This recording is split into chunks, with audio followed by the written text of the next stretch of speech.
I was actually kind of hoping that you would be one of the guests that asked for questions or a line of question beforehand. Some people do, some don't. I know a bit about you, and what I do know is there's so much I could ask about. So I kind of socially was hoping you would advise me on what I could ask about. So, I mean, thank you for not putting any guidelines or restrictions on it, but now I have so many things written down and I barely even know where to begin.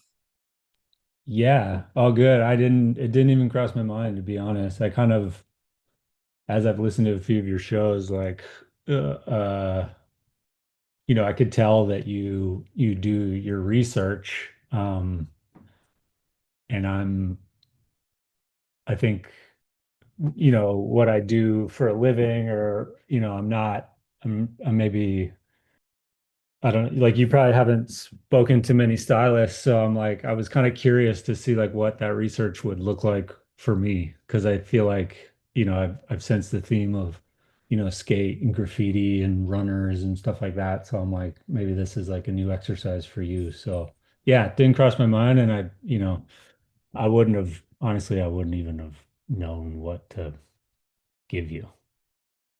I haven't talked to any stylists before. It's funny, I didn't even really think about that in the I mean, I've definitely thought about it, but I didn't think of that as the catalyst to like why I wanted to have you on here. I didn't. Now it's cool. Now it's kind of an accolade to the first stylist. I do have questions about being a stylist, but that wasn't really what I thought about it. It's funny to think about it now, like mid or at the beginning of the conversation. Yeah, totally. I guess I was maybe speaking to Matt and Zach, who's in Vancouver. I think I was like questioning why I was of interest, and maybe it was both of them were like, "Oh, he wants to talk to you about styling." I was like, "Okay," but I don't know. I'm ready for the adventure, I guess. You've been requested by many people. I mean, if I'm being honest, the reason that I did want to speak to you is just because, hey, I follow, I see what you, I'm interested in all that, but also I think Jason from Minor Planet gave me a list of people to talk to, and Joel was on the list, so we checked that off. You were on the list, now it's checked off, and there's one more that I'm in the process of. So I don't want to say who it is, just I don't want to scare them off, but I'm sure everyone can guess. Yeah.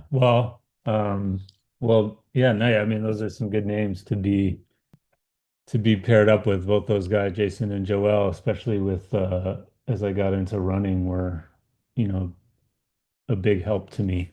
Um, and I don't know who the third one is. One guess could be Colin from Home Run, but he was also, a big help. And then if I could add a name to the list, if well, I have a few now. I could send a few names, but another person in that kind of running journey for me was Joe Garvey, one of my oldest and closest friends. You know what, just for the sake of being honest, it is Colin. I figured. Yeah. I'm sure he's down. He's a hard person to kind of track down. He's very busy these days, but I'm sure he's into it. And I am quite familiar with Joe. We years ago at the store I used to do before all this, we had a Christmas party pop-up thing, and it was insane really, and it was way out of kind of where it deserved to be, but a kid from Calgary who you might know named Ethan that worked with Look before he got a bunch of his friends sent stuff out. So we actually had some look stuff, and we had some of Joe. He had some champion hoodies with big patches sewn onto the back, I think, and Yeah, then we for had sure. some of Emerson's dye stuff. So I know a bit about them fans of all their stuff. I would love to chat with Joe if that could be acquired. Yeah, I can try to help with that for sure. Awesome. Okay, well I'm gonna start. I'll just pull something out of my list and try to go in a cohesive way. But I know that you grew up in Minnesota, right?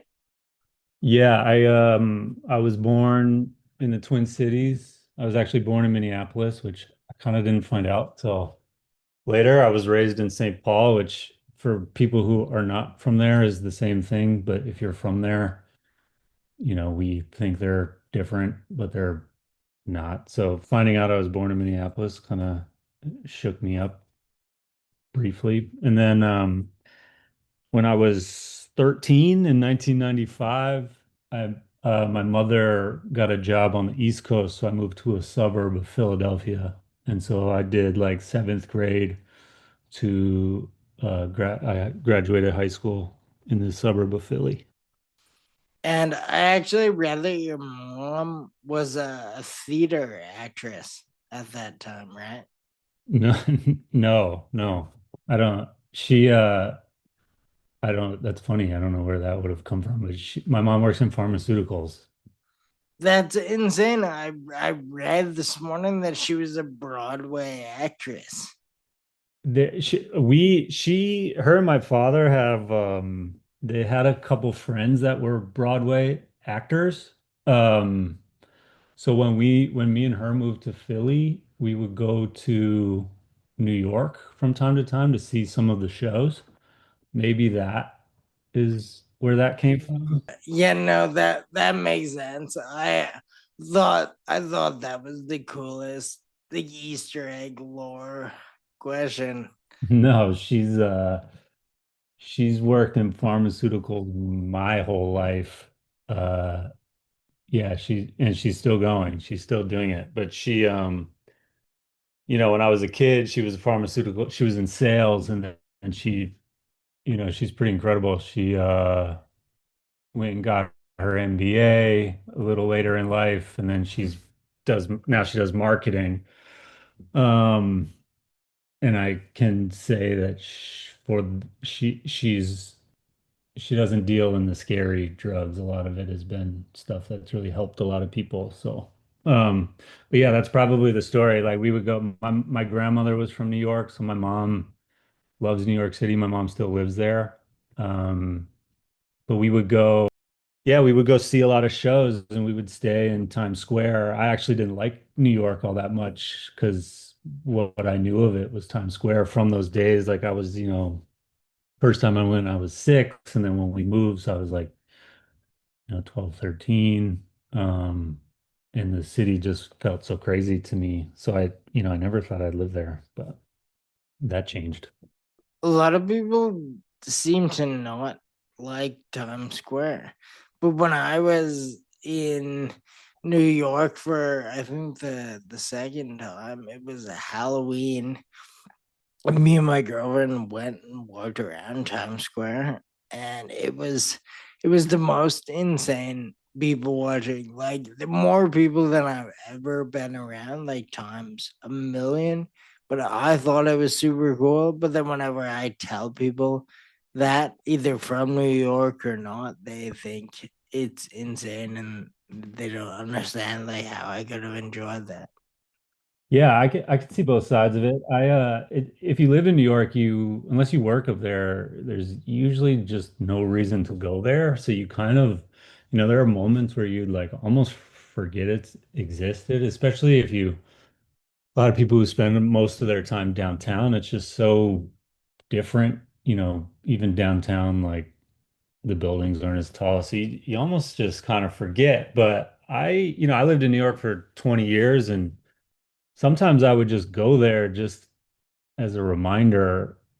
And I had, when I was going there as a younger person, it was, again, these are like very brief moments. I didn't live it, but it was still pretty dirty back then. And Eighth Avenue was still kind of full of peep shows, and it just felt a lot more sketchy and weird. And I do hold on to those memories. It is very different, but even right before we left to move to the West Coast, I had my kids with me one day. We had nothing to do, and I was like, I'm just gonna take them to Times Square. I'm not even gonna tell them. The younger son had never been there. He was like 4.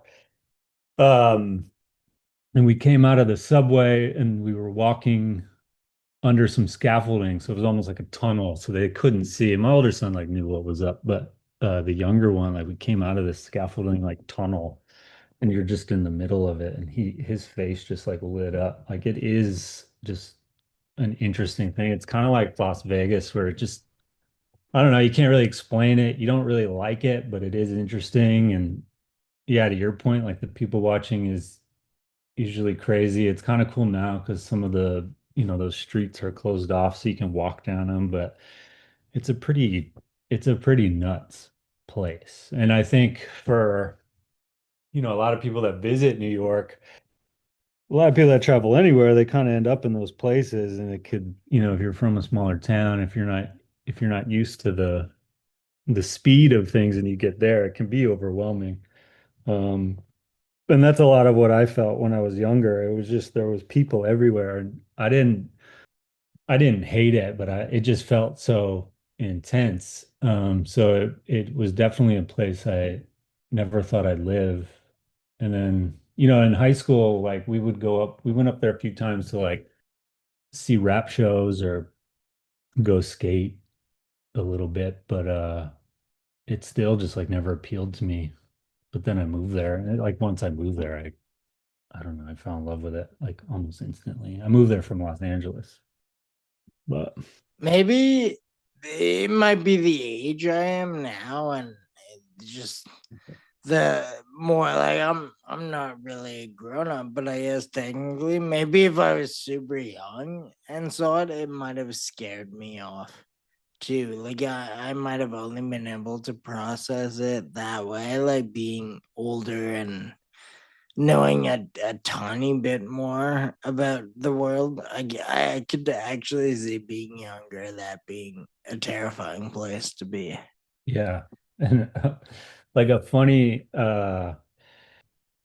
thing is so like when I lived in LA for 3 years. Me and Joe Garvey actually moved there together. We did this like little film school program that wasn't, it was more of like a workshop. It was, I don't know. But uh I started working retail in LA. Like I just couldn't figure out what I wanted to do with film. I couldn't make any money, so I started working retail, and I worked for Quicksilver and at the mall. And then when I decided to move to New York, they owned DC Shoes at the time. Maybe they still do. I have no idea.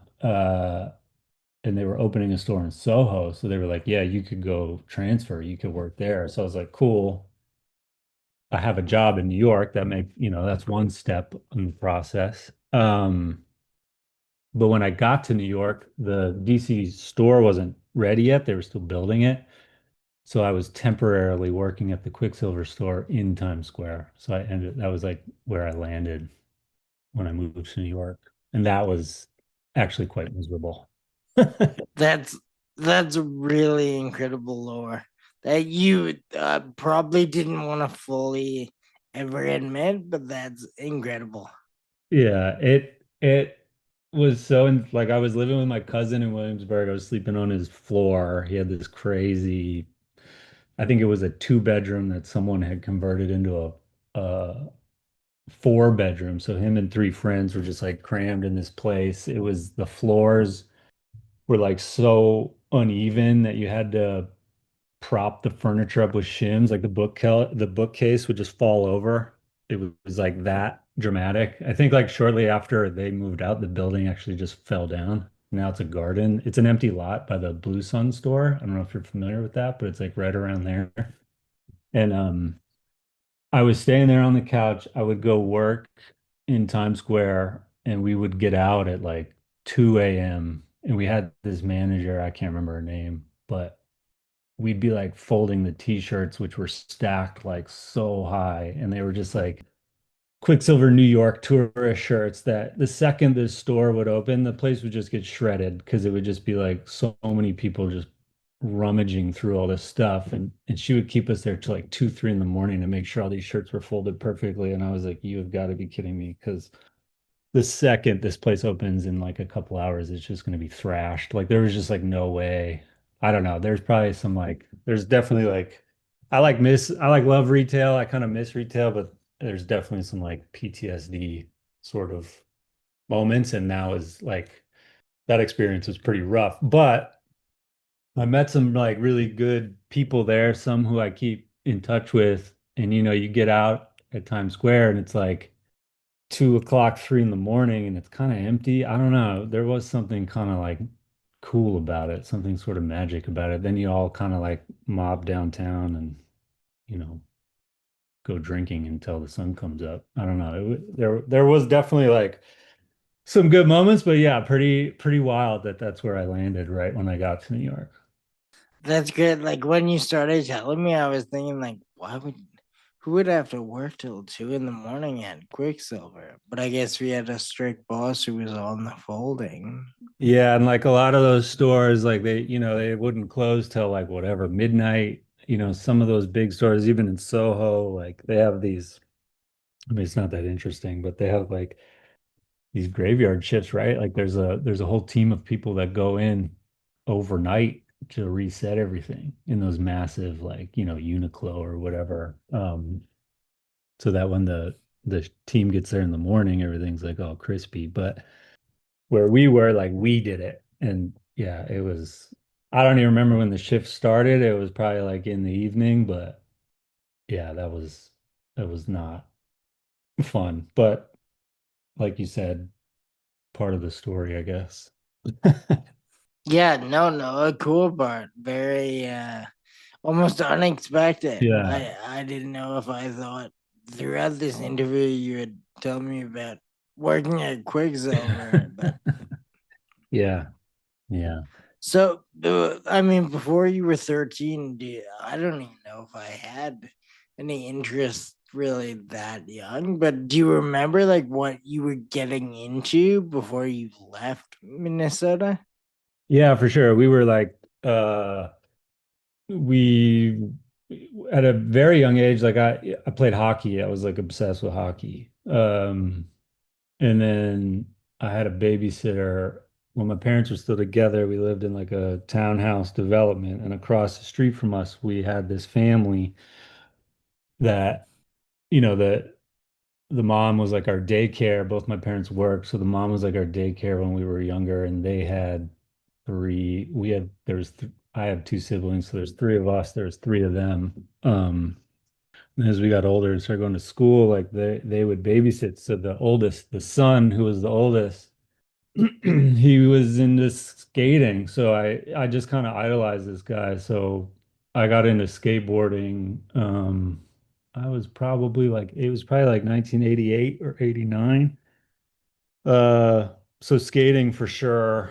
Um, Once I kind of found that, I started to kind of lose interest in team sports. Um, but I was kind of like alone in skate. Like he was a lot older than me. He would take me around. I was kind of like the little kind of grom. Um, but I didn't have any friends who did it. And then when my parents split, my dad moved to a different neighborhood, which is where I met Joe. Um, Joe lived across the street, and then we had like another friend. We had a couple other friends like in that neighborhood. This kid Tim and Ethan, and so then like we all kind of I think maybe like Tim was skating. I don't know. We like found each other. So we would skate and then like snowboarding, obviously in Minnesota, it's there's no mountains there, but it's cold. So we lived with winter. I'm sure probably similar to where you are. So yeah, skating, like skating, music. I don't know. It was my brother.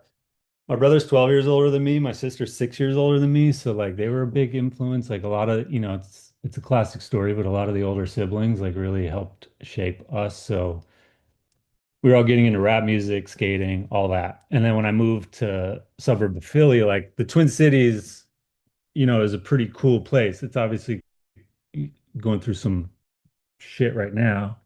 Um, but growing up, it was, very residential. Like we lived in houses with yards, but we could take the bus to the college camp, like the University of Minnesota college campus, downtown Minneapolis, uptown Minneapolis. There's a lot of cool shit going on. There's a lot of cool music. There's good art there, and there was skating and snowboarding. So when I moved to the suburb of Philly, it's called Doylestown. It's in Bucks County. It was like proper suburb. And it felt really removed from everything. It was like I was kind of like the only kid. There was like two or three kids that were like into skating. There was no shops. There was like none of that. Skateboarding was like I would get in trouble a lot because it was just like it was new there. They like didn't know how to deal with it. It was like a cute, small historic town. So if they saw us like, waxing curbs or like whatever, that we were just like in trouble. We would just get arrested all the time. But so it changed. But yeah, I had like a lot of the interests I had before the age of 13 are like still very important to me and still like things I'm interested in. I don't keep up with skating really anymore, but I feel like those moments, I feel like skateboarding, music, those are like the real moments that kind of like shape who you're gonna be. What I'm thinking about, well, like what I know about Minnesota or Minneapolis is just like when I was younger, a bit later, but a lot of the music that I was listening to, even here, was kind of coming from there. I'm mainly thinking of atmosphere. Sure. So was it like what did you think living in Philly now, but this music that like a lot of people were into came from where you used to live? Yeah, that it's an interesting story. So like when I was living in Minnesota, it was, atmosphere and they may have been doing things, but we weren't aware of it yet. We were like we had like Joe's brother, we had all these different influences. So like Joe's brother was into like gangster rap, like West Coast, Dr. Dre, Ice Cube, all that kind of stuff. And then um, we had this friend Ethan. His sister was into more De La Soul, Tribe Called Quest, stuff like that. And then our friend Ben, his brother Sean, he was into like I want to say like Del the Funky Homo Sapien and all that. So we kind of had this mix up, and then like we got into Wu-Tang and like all that kind of stuff, like as it came out. And then when I moved to Philly, which was in '95 was right around when Overcast came out from Atmosphere. And my boy Jeff, who's another, I'm still very close with, um, he called me on the phone and he played Overcast for me through the phone. And he was like, these guys are from Minnesota. And it kind of blew my mind because we were, when you live in the middle of the country, A, it was cool because you could listen to whatever. It wasn't all West Coast, wasn't all East Coast, yada yada. But to have someone, making rap music from Minnesota, it just was we just loved it. Like we loved it at that time. We just totally like jumped on board because Minnesota, like Prince is from Minnesota, who's, the best. And then Minnesota was there's a lot of like Husker Du, the Replacements, a lot of that. Bob Dylan, who I don't love, but that kind of music felt normal coming out of there, like rock and roll, grunge, all that kind of stuff. But rap music, like we just never, I don't know, we just loved it. We jumped on like super heavy with that music, which led us to everything else from that era, like the Anticon stuff, Jeff Def Jux, like all that. Like we just like went full in. And then when I moved to Fit, it was funny when I moved to Philly. I'm kind of rambling here, but when I the school that I went to, the middle school I went to, they like set you up with a kid to like show you around, like if you're the new guy. And so they set me up with this kid, Chris, who he was a good dude, but he kind of ran with these like, I don't know, it was kind of these, they were kind of like these rough kids, whatever. But they were the first people that like were nice to me. And I remember walking home and this one kid, Robin, was like, "Oh, what kind of music do you like?" And I was like, "I like rap music." And he's like, "Oh, then you must love 311." And I hadn't never heard of 311 at the time, but I didn't want to be like lame. So I was like, "Yeah, I fucking love 311." And so I went, there was a little record store, which I think still exists there called Siren Records. And I went there, they had the little like listening station. And I was like, "Do you have 311 here?" And the guy like put on a 311 album and I just thought it was so bad. It was horrible. I like turned it right off. And I asked the guy, I was like, "Do you have Atmosphere here?" And he didn't know about it. But then I told him to like look into it and order it. And so he did. And that music ended up becoming really popular in that little zone. So maybe Rhymes there owes me some money. But I had to then pretend that I loved 311 for like the like next year. That's really funny.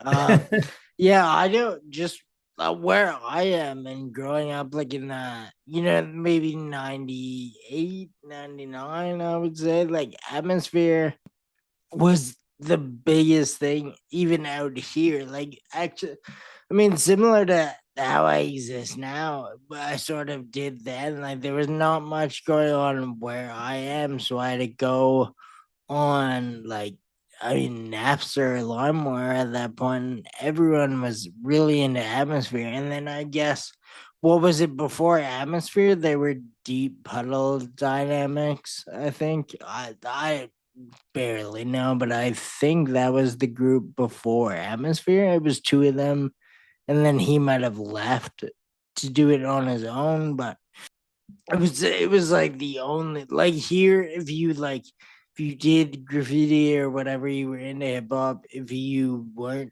a huge Atmosphere fan, you were like a complete nerd to everyone. So I figure if it was that big here, it must have been huge where it was from or closer to where it was from. Yeah, for sure. And I think they still are. I don't keep up with it anymore. Deep Puddle Dynamics was a combination like Slug from Atmosphere, Soul from Anacon, and I can't remember who else. But that was like that happened later. Like they kind of did that before Atmosphere was called Atmosphere. They would put out these tapes called headshots. Some of that stuff is still holds up a bit, I would argue. But Atmosphere, like it was Slug and this guy, oh God, I'm forgetting his name, Spawn maybe. But I ended up the guy he ended up leaving. The one dude left, and I ended up working at a grocery store with him when I after high school I moved back to Minnesota briefly and we both worked in the produce section, which was funny. But now Atmosphere, I think it's still big. Like they do a music festival in the Twin Cities that I think is they get big acts. I think it's like a big thing. I don't know, like they're still cranking and I think people are like still into it, but I don't I don't keep up with the music anymore. But I'll still occasionally go back and listen to some of that old stuff or it'll just come on randomly and I don't know. It was a special time in our lives. Like it's funny. I always kind of think like the younger generation will find that music, but maybe they won't, and maybe it'll never happen. Yeah, come to think of it, a lot of the kind of younger people that I stay in touch with and try to like gauge what the young people are doing by the young people I know, I've never heard them really talk about any of that stuff. I mean, hopefully us talking about it now, maybe a couple of people look into it. Yeah, yeah, yeah. I often say this about work because I'm 43. Um, obviously like my most formative years were like mid 90s to early 2000s, mid 2000s. And so it's like you become, once you become the age, like you see young people dress the way you used to dress in high school. Like that's happening to me now. I mean, it started a little while ago.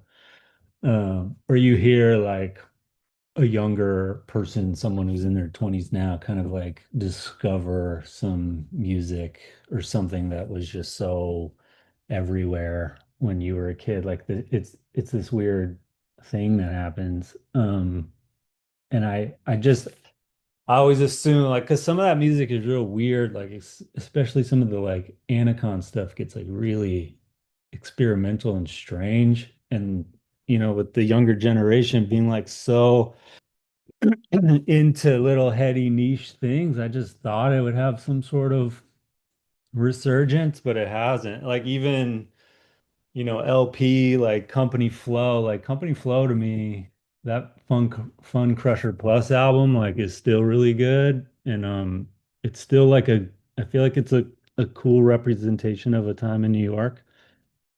And it's not as maybe like soft as Atmosphere. So I thought even that record would like pop back up, and I just haven't really witnessed it. Doesn't mean it hasn't, but it's interesting that maybe like LP being in Run the Jewels has ruined that, but I don't know. May I think it probably a bit. There's way too much. There's too much new music. Like like we're referencing. There was a couple people back then. Like here, we knew about Atmosphere because there wasn't a million people releasing stuff every day. Now, Right. I think kids have like way too much to keep up with. There's no way they're like backtracking because they can't even like keep up with current stuff. Yeah, that's a good point. I don't know. And it's like we're in like such a time, and maybe I think it's always been like this, but it's always cool to like bring something to the table, like be the first or whatever. And it's like there's a whole just whatever you want to call it, there's a whole pile of that music just sitting there waiting. And I know there's like real nerdy, heady people that like pay a lot of money for the old mixtapes and stuff like that, but I don't know. If there's any young people listening, you could be the one to bring it back, but maybe it's wishful thinking. I think it might be, but I also wish that. Who knows? Maybe. I mean, it sounds like you had a hand in kind of bringing it to Philly. Maybe you can also have a hand in bringing it back to all the like Gen Z.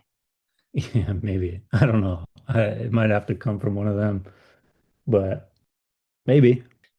So okay, you'd moved to Philly, and now I'm just curious. I'm sure when people hear about skating in Philly at that time, this is the first thing they ask about, and I'm gonna be one of those people and ask you about it. But Love Park, Yeah. like I assume you were at Love during its peak, right? Like, have you seen Josh Callis in real life? Yeah, I was there. I moved to Philly in 95, and the town I lived in was on this train. It's SEPTA, which is like the Pennsylvania transit system, and my town was on the last stop, and then it went right into Philly. So I think in like 96, probably after I had gotten a couple tickets for skating, there was no skate park. There was one skate park called Cheapskates, but it was far. You had to pay for it. You needed a ride.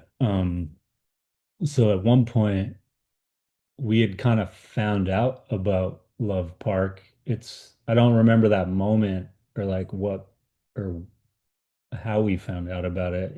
Information moved very differently back then, but someone knew. I don't know.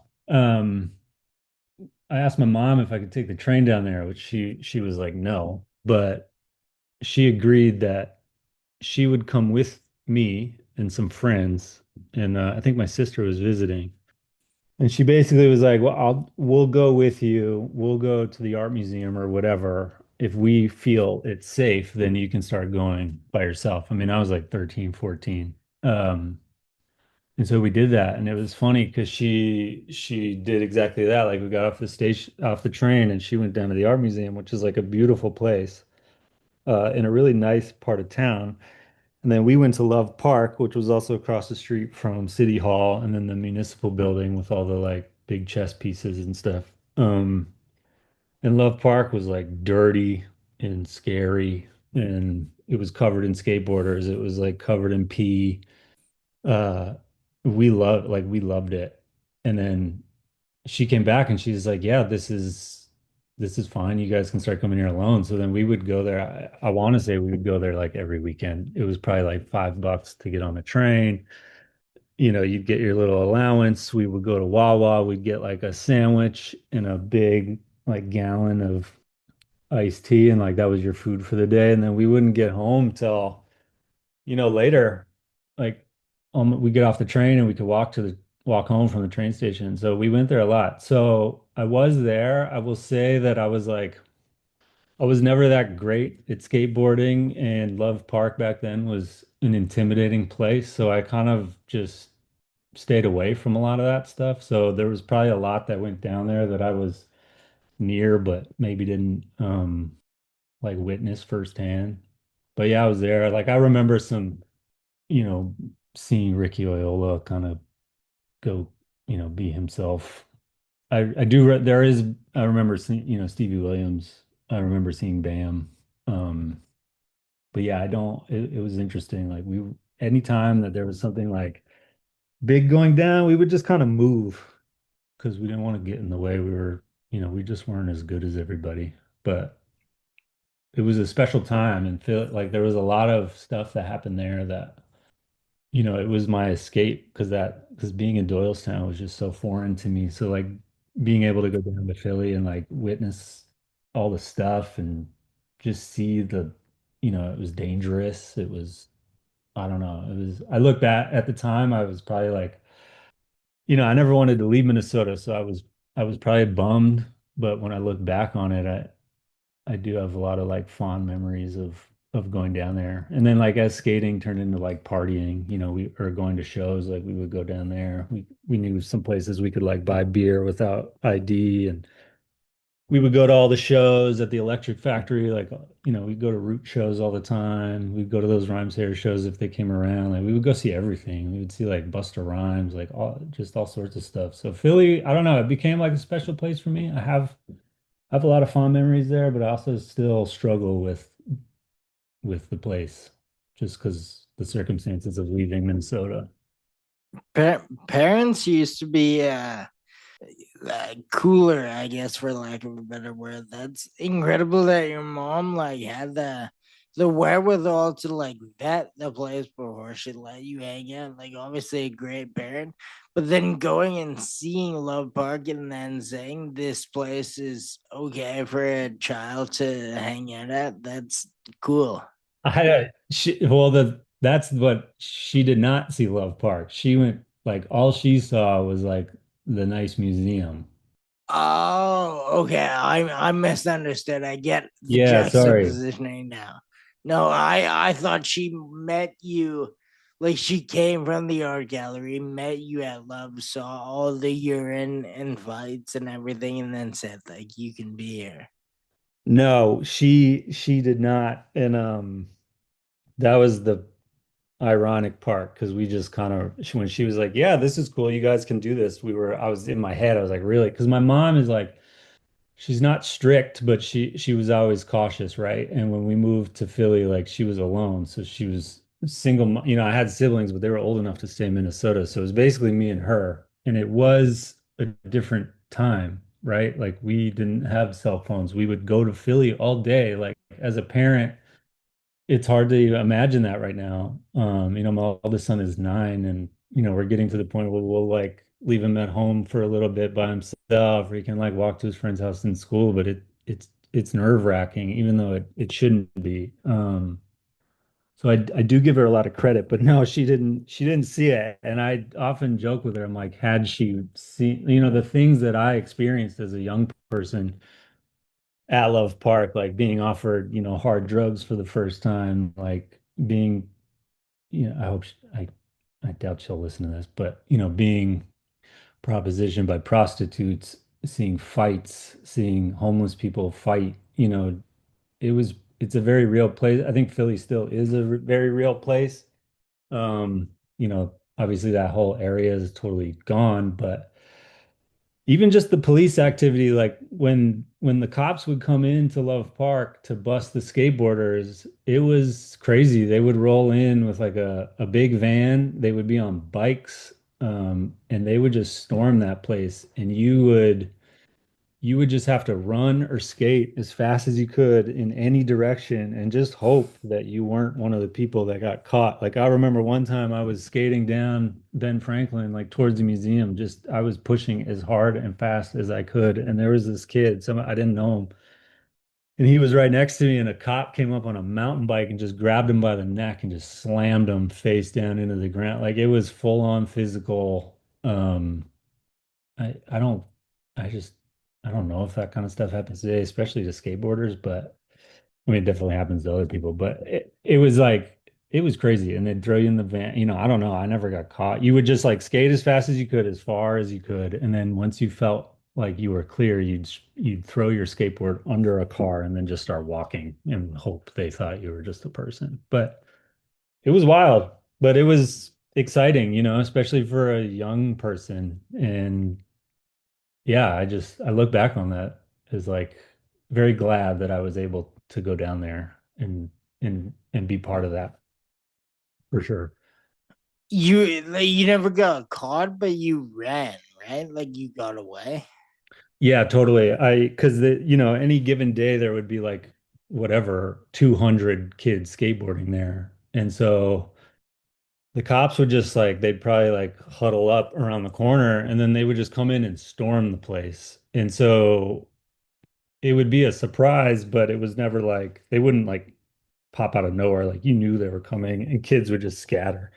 Um, so yeah, I was lucky. I never got caught there. I would get, you know, I'd been arrested a bunch of times in Doylestown, which was it would just be like me and two friends at the little skate spot and the cop would roll up. Like we wouldn't run, there's nowhere to go.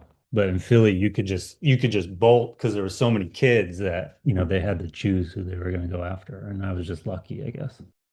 Do you know like what was the purpose of them like ticketing people? Were they just trying to meet quotas, or were they actually trying to like clean up the area? There was a whole thing. You know, I think in that just that time in the 90s, like skateboarding it was still pretty new and it just, you know, people thought it was dangerous. People, you know, we were destroying property. Like I can't argue that. It's funny, like when you're young, you're like, you know, it's not that bad. But when you get older and you're like, yeah, we were like, especially if it was personal property, you know, some people will argue the use of public space for sure, but we were just, you know, Love Park was like, you know, the city wanted it to be a place where business people could go eat lunch, you know, and sit during their love. Like they had the big fountain and it was right in the middle of the city. And it was like a beautiful, like, it was a beautiful intersection, but the place was just overrun with skateboarders, drug dealers, and homeless people. So they just, yeah, I was trying to clean up. Maybe quota had something to do with it, but it was just like you could just tell that they had their priorities were probably not focused on the right stuff. So they just, you know, there was a moment when like the X Games went down there and X Games was, they held the X Games street skating thing at City Hall. I don't think it was in Love Park. I think it was just City Hall, which is across the street. There was always a big movement to like give Love Park to skateboarding because we were the only people that used it. But the city, you know, Philly's a tough place and it's a city with like, you know, a lot of, I don't know, it's just like a tough blue collar kind of place. So back then, the city officials and whomever just didn't take kind to skateboarding, which I think was pretty normal anywhere, right? Like that Muni building with all the like big domino pieces and stuff, like kids skate it now, or they have been when I was younger, if you set foot on that, like you were chased out immediately. There was never a chance to like even try a trick. And now kids are skating it. So I haven't been there, but something changed. I'm not sure what, but I just think the attitudes changed as skateboarding has become more normal. But obviously, we still see videos of people getting like chased out of places. Yeah, I think you're for sure the first stylist on here, and I think the first person with any first-hand love park experience. So that's cool to check both boxes. Yeah, that's good. We'll try to get somebody on here who maybe has a little more love park, you know, someone who was like more in that scene.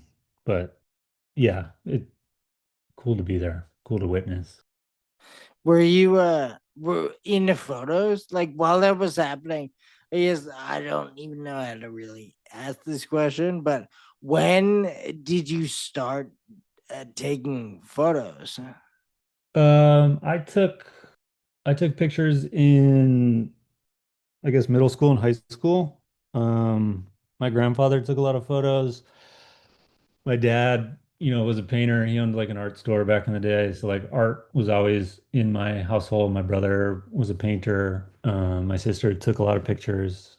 And I think like a lot of us when we were just during that age, like through skating and music, like especially my friend Jeff, who I mentioned before, like he's a photographer now and I think he knew at an early age that that's what he wanted to do. So like he always had a camera and took pictures, but I was always interested in photos, maybe not taking them as much, but I've never been like a big reader, but like loved magazines, loved looking at just loved the pictures, loved the so I kind of like yeah, developed an eye for that, which kind of like, in hindsight is how I got into this work is like image making is pretty, I'm a stylist, which is a piece of the puzzle. It's a little different now with my current job, but as a freelancer that I was doing in New York, I was there to help. For the most part, I was usually there to like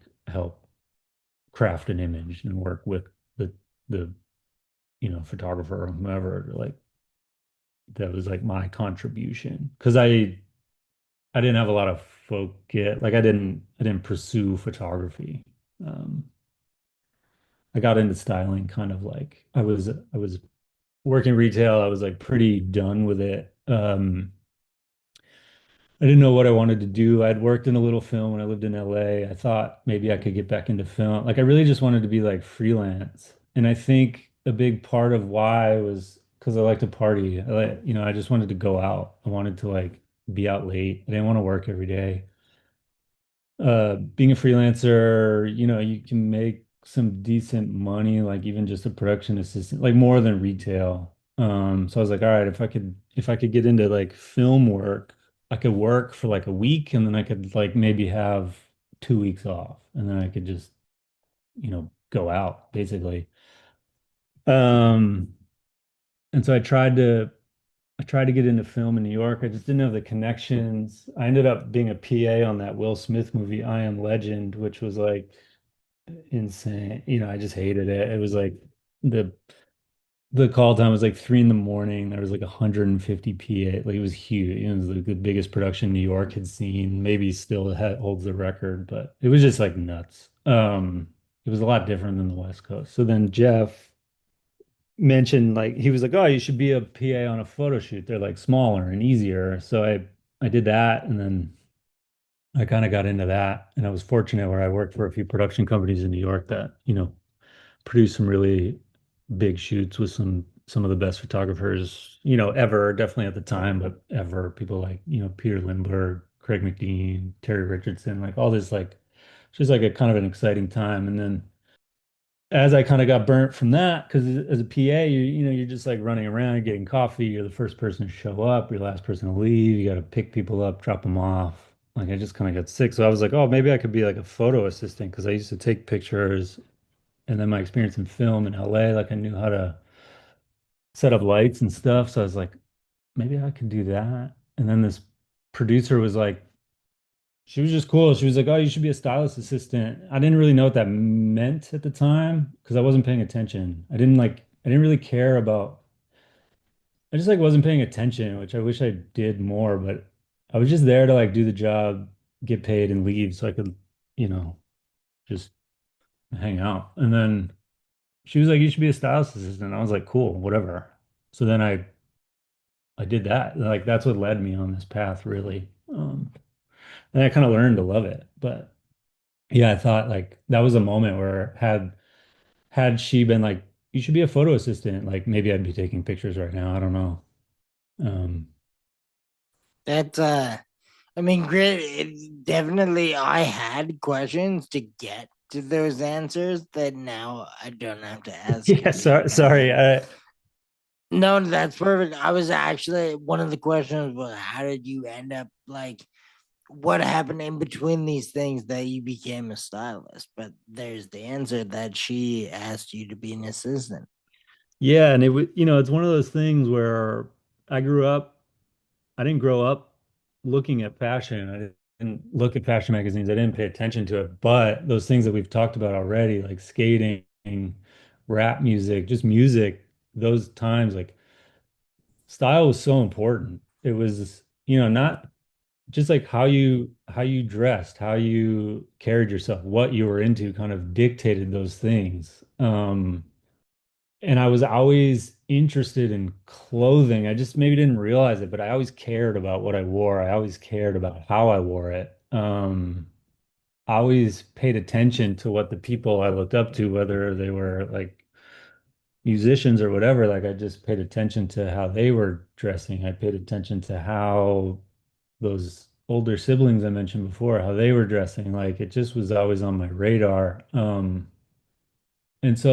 And then my experience working in retail like gave me some more of the like nuts and bolts stuff. So as an assistant, even, I was I was a pretty good assistant because I didn't come in with some big vision because the person you're assisting, like it's their show, right? Like obviously, yeah, you want to have input if they ask for it, but being a stylist assistant it's hard work and it just requires you to like you just carry a lot of stuff. You go shopping, you return, you like go pick up things from designers' offices, like all this stuff. So it was one of those things where like I never knew it existed, but then looking back on who I was, it all just kind of started to make sense. So even as I was an assistant, I got into like the third and fourth year of assisting, I still wasn't even like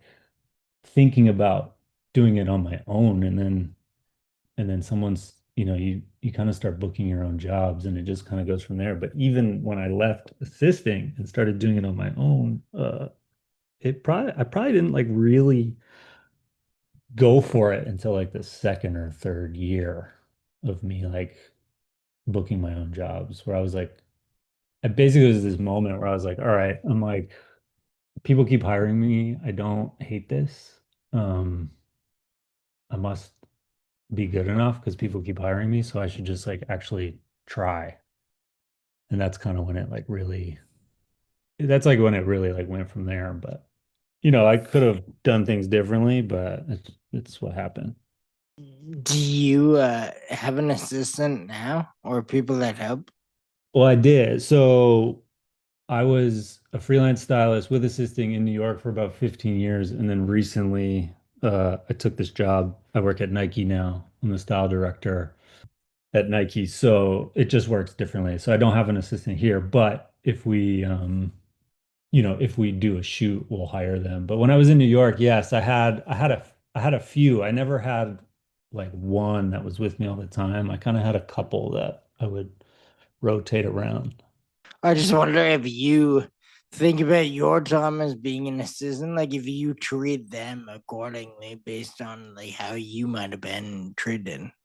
Yeah, for sure. I think, fashion it can be a tricky place. I think the generation ahead of me or above me and above them, like there's a lot of, you know, pretty wild personalities. So people that were my like I had it really good. I assisted this guy that he treated me really well. Obviously had his moments, but in between working with him, I worked with others, some of the biggest and baddest, and some of these people were pretty challenging to deal with. So I think like you can either take that one of two ways. You can become that person and head that direction, or you can change and try to be a better person.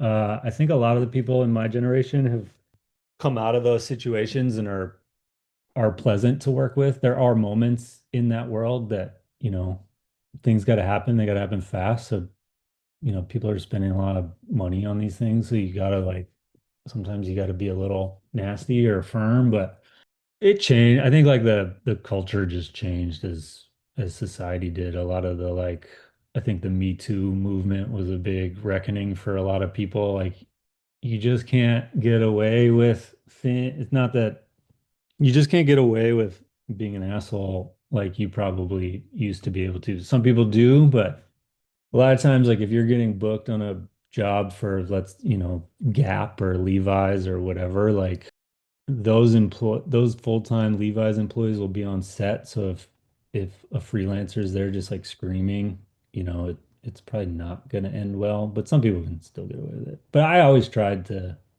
like a little guilty. Like I always tried to like treat my assistants well. I maybe would like put myself in their shoes too much. So I don't know, like I would maybe make it like not too easy for them, but I would, where I should have been having them do more stuff, just like grunt work, like maybe I would do it just because I didn't want to be perceived as a jerk, which is, I don't know, a weird thing.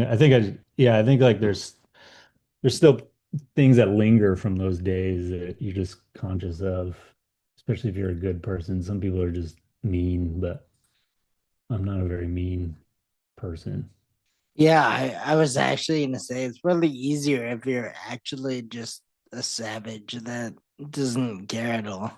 Yeah, and it's funny as I spent like obviously I work for a big company now, but even as a freelancer, like I spent a lot of time in the offices of big companies, and a lot of times like you're surrounded by people who are just like really nice, and there's HR departments, which is a good thing, but I do think some of the best work comes from challenging people, and it's like a thing that I think about often where I'm like, if people were able to be more firm or like be a savage, like would the work be better?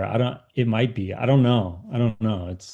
And we hear it about everything. Like we hear it about artists and musicians that are just assholes, but a lot of times the work is good. It's like, I don't know. There's no excuse for like being a shitty person, but sometimes that's like where some of the best creativity comes from. I don't know. I don't know.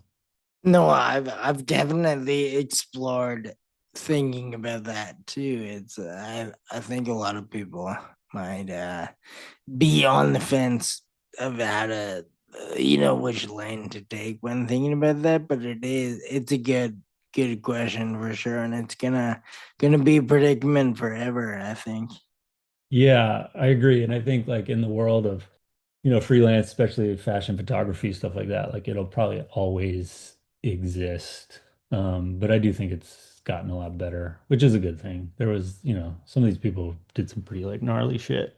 I was lucky, but I've heard plenty of stories.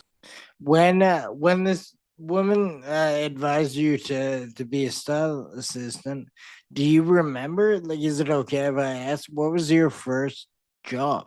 Yeah, yeah. Yeah, so her name was April, and again, like I didn't really like I'd heard the word stylist. I just didn't really like know what they did. Like a lot of times when I was PAing on a shoot, like sometimes you're running around, so you're not really like seeing it all happen. And oftentimes on those sets, they just don't want too many people around. So if you're a PA, you're kind of the first one to get shooed away. So I didn't really like know what to expect. So I want to say like for this woman, April, the first job that I worked on with her was a commercial job, and it was for like a women's, I don't know, but I think it was for like a women's like menopause medication commercial or something. And so the creative direction was like these women in their, 50s, I guess, and all the wardrobe was like brown. Like I just remember walking into this room and it was just like a bunch of brown clothes for whatever reason. I was like, and with my mom being in the pharmaceuticals, like I've heard these stories where they're very calculated with like you can't look too happy, you can't look too sad, you have to wear these colors because they signal this when you're dealing with like medication and people's conditions. So it had something to do with that. And I just remember being like, okay, this is it. Like this is what it's like to be like a stylist assistant. And I was like, this is not maybe what I thought of, but here we go. And then like from that moment, like that job, that April's first assistant at the time, I think she could kind of see the like panic on my face. And she was, because I was like never really into women, not being a fashion person, like I never really paid attention to women's clothing. And then she was like, "Oh, do you think you'd be better doing like menswear?" And I was like, "Yeah, probably." And she was dating this guy, Alan, at the time, who was like a men's stylist. So she put me in touch, and then I worked with him. And then that's who I assisted for like the next, I don't know, 4.5 years, I think. That's funny. From that first thing to Nike, like look at you now. Yeah, yeah. It was like, yeah, it's fun, but yes, totally. I mean, the things that you, especially when you're doing commercial, and this is a lot of things that like, a lot of everybody, photographers, stylists, like they don't necessarily put out a lot of the commercial work, but you do this stuff to make money. And it's crazy the stuff you'll end up on. Like I've been on, not myself, like I wasn't the stylist, but either as an assistant or a PA, I don't remember, but like I've been on like mayonnaise commercial, just the weirdest stuff. And there's like a whole big production just to like sell mayonnaise to people. And I mean, you personally are a discerning person would probably learn things from all of this. Like you can always learn from any experience, I would think. Yeah, for sure. And I think that's a big part of like, now styling, photography, all that. It's not easy. It's probably more difficult now, but it's easier to put work out there because of Instagram. And style and trends and all that stuff is like it's much more front and center. So there's a lot of, the market is oversaturated. There's a lot of photographers, there's a lot of stylists, there's a lot of everybody, creative directors, art directors.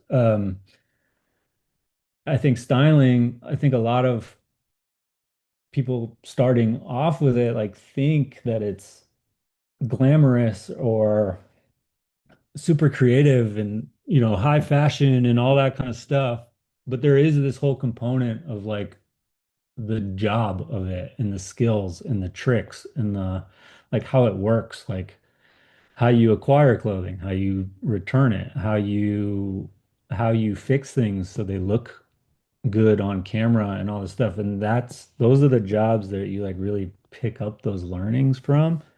Like more of the more boring ones, because I always say like when you're dealing with like designer clothing, it's not easier, but it is easier in a sense to like make a model look great. But the hardest job is making a normal person look normal, because if you're working on some commercial job for whatever it is, Apple or tar whatever. It's like if they want a guy in a gray suit in an office, like those are the trickiest ones to nail down.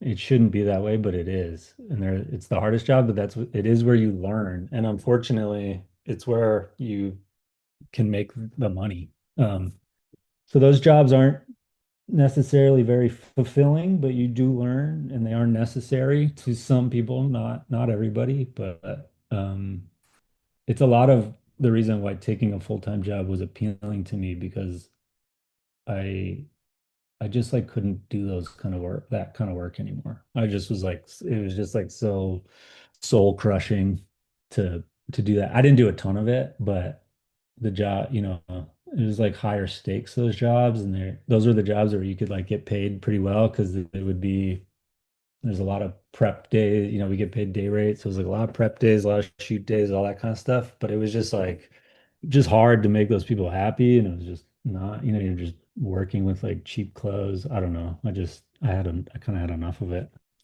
Now, I assume when you like came into all this, like you weren't aware of that being the hard part, like trying to make someone normal look normal. Like, was that were you aware of that being the biggest obstacle, or did you think that would be the easiest? I think you'd think it's the easiest, because how hard could it be, right? But like I think when I was an assistant, where it really became apparent is like I was an assistant and we did a job for some tech like Microsoft or some, I don't know, I don't even remember, but it was that. It was like we had to dress like an office. And I remember getting like we went to Barney's and got like a ton of designer suit. They wanted gray suits and they were like, this is, and then we got there and they were like, none of these are right. And I was just like, how on earth is like none of, we have like 50 suits here. Like, what are you talking about? And then it's like, you go get the one from J.Crew and they're like, this is perfect. And I was just like, okay. So yeah, I think I learned it pretty early that it was challenging, but yeah, you wouldn't assume so. And I don't think a lot of that work is like really on people's radar. Like a lot of like styling nowadays, because it's so out there, it's like people just think it's fabulous all the time. And I don't know, you show up to a job like that, you're gonna get it could be a rude awakening because you're not even really there to like come up with some crazy look. It's just you're just there to like service a creative, really. It must be hard to navigate these days too, because the very minimal marketing that I do for whatever I'm doing, everyone is like, you want to be relatable, like everything needs to like relate to the common man, all that, like etc. So I wonder if like big corporations are kind of thinking about that stuff too, and then they want everything to look normal, and then you're saying that's the hardest to pull off, so it must be like harder for like stylists, but it seems easier for everyone else. Like everyone looking at an image thinks it was the easiest one to make, but I mean, based on what you're saying, it seems like it might be the hardest time to be in that position. Yeah, I think so. I think so for sure. I really tried for most of my career, and I was pretty successful with this to only work with clients that made clothing. Like I did more of that commercial work as an assistant, and I knew it's not what I was wanting. I mean, obviously, like most people probably have the same feeling, but I was pretty fortunate where I was like, I just want to work with brands that make clothes because at least then they have that stuff. And maybe all I have to do is provide like shoes and accessories. But yeah, doing those like major where they're like bringing it back to my mom, we're like, yeah, you got to make people not look too happy or too sad. Like that kind of shit is like, it's, it's crushing. Some people out there, I'm sure, enjoy it, but not me. Yeah, that's. I mean, personally, I'm thinking if I could enjoy it, and I don't think I could. No. I mean, maybe the money makes it more enjoyable, but Well, it's like it can be the thing where you do a couple of those and it affords you the opportunity to like work for a magazine because typically shooting for a magazine you don't get paid anything or a very small amount, and that's where you get to like be creative and have fun. So it's like it's double-edged sword, whatever, you know what I mean? okay, now I'm all over the place. I have a couple things I want to ask you about, but I think it. But you're saying like after, I don't know where in the trajectory. I guess before New York, you were in LA and you Hmm. were into film at that point. Was it like, did the video come after the photography for you? Like, were you taking photos before you were ever taking video? Yeah, I mean, kind of like I said, like I kind of did I kind of just like took photos in high school. I didn't really do much else with it after that. And then when I graduated high school, I never liked school. I like always hated it. And my plan was to not go to college.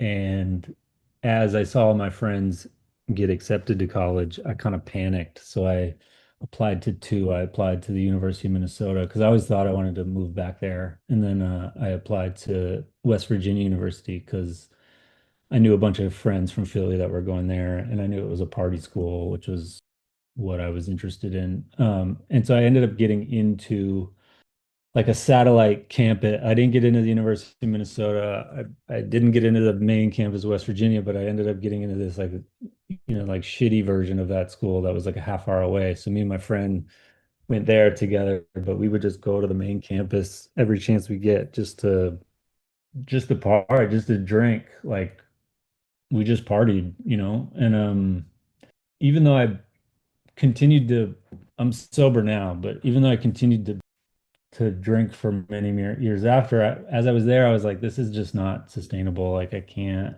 I'm just doing nothing. I'm like in this weird little town. So I left. After the first semester, I left West Virginia and I did move back to Minnesota, but this is like another like long rant. But as I all my friends in Minnesota are a year younger than me in high school, so they were all seniors. So I was just like living in my dad's basement. They were all going to high school. I wanted to hang out. Nobody was around. Um, so then I moved back to Philly, went to community college and lived in a friend's apartment for a year in Westchester, Pennsylvania. I lived there for a year, applied myself, did okay in school, still hated it. And that's when Joe Garvey, I think he just called me. I don't know. We hatched this plan to move to LA and to go to this Los Angeles Film School, which is like a 3 month program. And basically, my mom was like, if you go to school, I'll pay your rent. So I was like, I can go to California. I can go do this 3 month program. I like film. I don't know why. We were making little skate videos, snowboard videos, whatever. And part of the tuition for this school was you got a camera, you got a digital camera, the Canon GL2, I think it was. So we went. And then from there, like we did this little program and it was like bullshit, but we met a few people that like got us in. We interned for this production company. So that kind of like led me on the film path. But again, I didn't have a direction. I didn't have a goal. Like I didn't know if I want to be an actor or a director or like a producer. Um, and then without that focus, I just like I couldn't make any money. Like I got paid once on a Bollywood movie. I did one day. I got paid $75 on a Bollywood movie that we shot in the Spearmint Rhino strip club during the day just to make it a dance club. We weren't shooting a stripper scene, but it was the first time I've ever been in a strip club with all the lights on. It was I was like this crazy experience. And from there, that's when I started like the film career didn't go anywhere, and I just like started working retail, which kind of like leads us to where it started in New York from before. I mean, I thought the photo and video was a bigger part of everything, but it's fine that it's not. I just had written down, make sure I ask about photo, video. That when I was listening to you, I couldn't really tell which one came first, but I guess they were both like kind of potential careers that didn't fully take off. Then they don't need like that much No, focus. yeah, totally. I think like being interested in photography in high school led me to, in skate videos kind of led us to the film work, which, yeah, didn't go anywhere. But then ultimately, all that kind of stuff like helped pave the way for what I ended up doing, which was become a stylist. Like, because I had experience being on set, all that kind of stuff. And then again, just like making photos, right? Like that was like I don't take the photos, but I help make them. So, but yeah, I would never call myself a photographer or anything. Anything that's on my Instagram that's like for a brand or magazine that looks professional, it's posted there because I was the stylist, not the photographer. I want to ask about Young Coffee. When did that come about? The original idea came a while ago. Like I've been sober for 12 years now. So the original idea was probably just before maybe like 13, 14 years ago. And it was me and this, there was this, I lived in Greenpoint, Brooklyn at the time. And I kind of like lurked around the same areas most evenings. And my good friend Stu, we came up with this idea to like start. It was just like drunk banter to like, we, start. It was like start a coffee company, and we came up with Young Coffee probably because of like young money and all that kind of stuff. It was just like a thing. And then we never did anything with it. And then, years later, me and Joe Garvey were making some clothes under the name of Groveland. Um, and we had like a couple like we did a couple projects with Barney's in Japan, and we had a couple openings at some other stores there. So like there was like a few moments of, I don't know, like a few little like sparkles of success. But we kind of just got sick of it like around COVID. It just it's a lot of work, as I'm sure we all know, like making clothes, making t-shirts, especially that time, like everybody was just making t-shirts. So it was a lot of work. And then COVID happened, and Joe was like, what if we tried to make young coffee? Or maybe it was just before COVID. Um, and we have a mutual friend, Jordan, who lives in Pittsburgh, and he works for this roaster. So I just like called him. I was like, how can we get coffee from you? He was like, oh, we can just like wholesale it. We can like work with you on developing like a roast you like, and like all, and because like me and Joe, we don't know anything about coffee. We're like not coffee, but we drink a lot of it, and we know how we want it to taste. And the original kind of idea was like, what if we open a store that just served hot and cold coffee, like one or two ways, or like that's it, no spread, no funny business, like make it fast, make it quick, make it easy, like kind of remove all the preciousness from it. And so we worked with Jordan. We like found a roast that we liked. And we like ordered some. And it was like, again, we had no idea what we were doing. So we just like ordered this small amount. Um, Joe did all the graphic design artwork for it. So he kind of came up with a couple of logos and stuff like that. And then I just bought like a thermal printer, and I just like labeled up these bags. And then I kind of like divided, we would cut up the bags ourselves. And then right as we were gonna launch it, um, George Floyd got killed, and the internet was like going crazy with that. So we were like, dude, we can't, it's like not a nice time to start some new brand. Plus, we were both from like we both grew up, near where that happened, so it felt a little more personal. And foolishly, I was like, man, this coffee's all just gonna go bad. I kind of didn't realize that it would just, it can sit in a bag for like months. But I was like, it's all gonna go to waste. So then I was like, let's just sell it and we'll donate all the money. As a lot of people were doing that. But I was like, let's just sell it. We'll donate all the money and we'll see what happens. And like people bought it right away, and then people liked it. So it kind of like grew from there. And we like, kept it moving for there until we opened the store in Brooklyn, which we just closed. But Yeah, I mean that again, sorry to I don't want to bring up the store if the closing no, is you can bring it up. a hard thing to deal with. But yeah, my next question was gonna be, and then that turned into 109 Montrose. Correct. So we were doing the coffee just like out of the apartment. Again, we had like done, I think we did like one or two, we did like a pop-up at Big Love in Japan. Like we did a couple little things. It was very similar. Like it's interesting. The good part about the coffee is like once we developed the roast and then the logos, like we could just keep making it. It wasn't like t-shirts where you have to come up with new designs. But then in turn, which is what we were sick of, but then in turn, obviously we wanted to like sell t-shirts. So we started doing it all again anyway. Um, but Joe's an artist, so he's busy.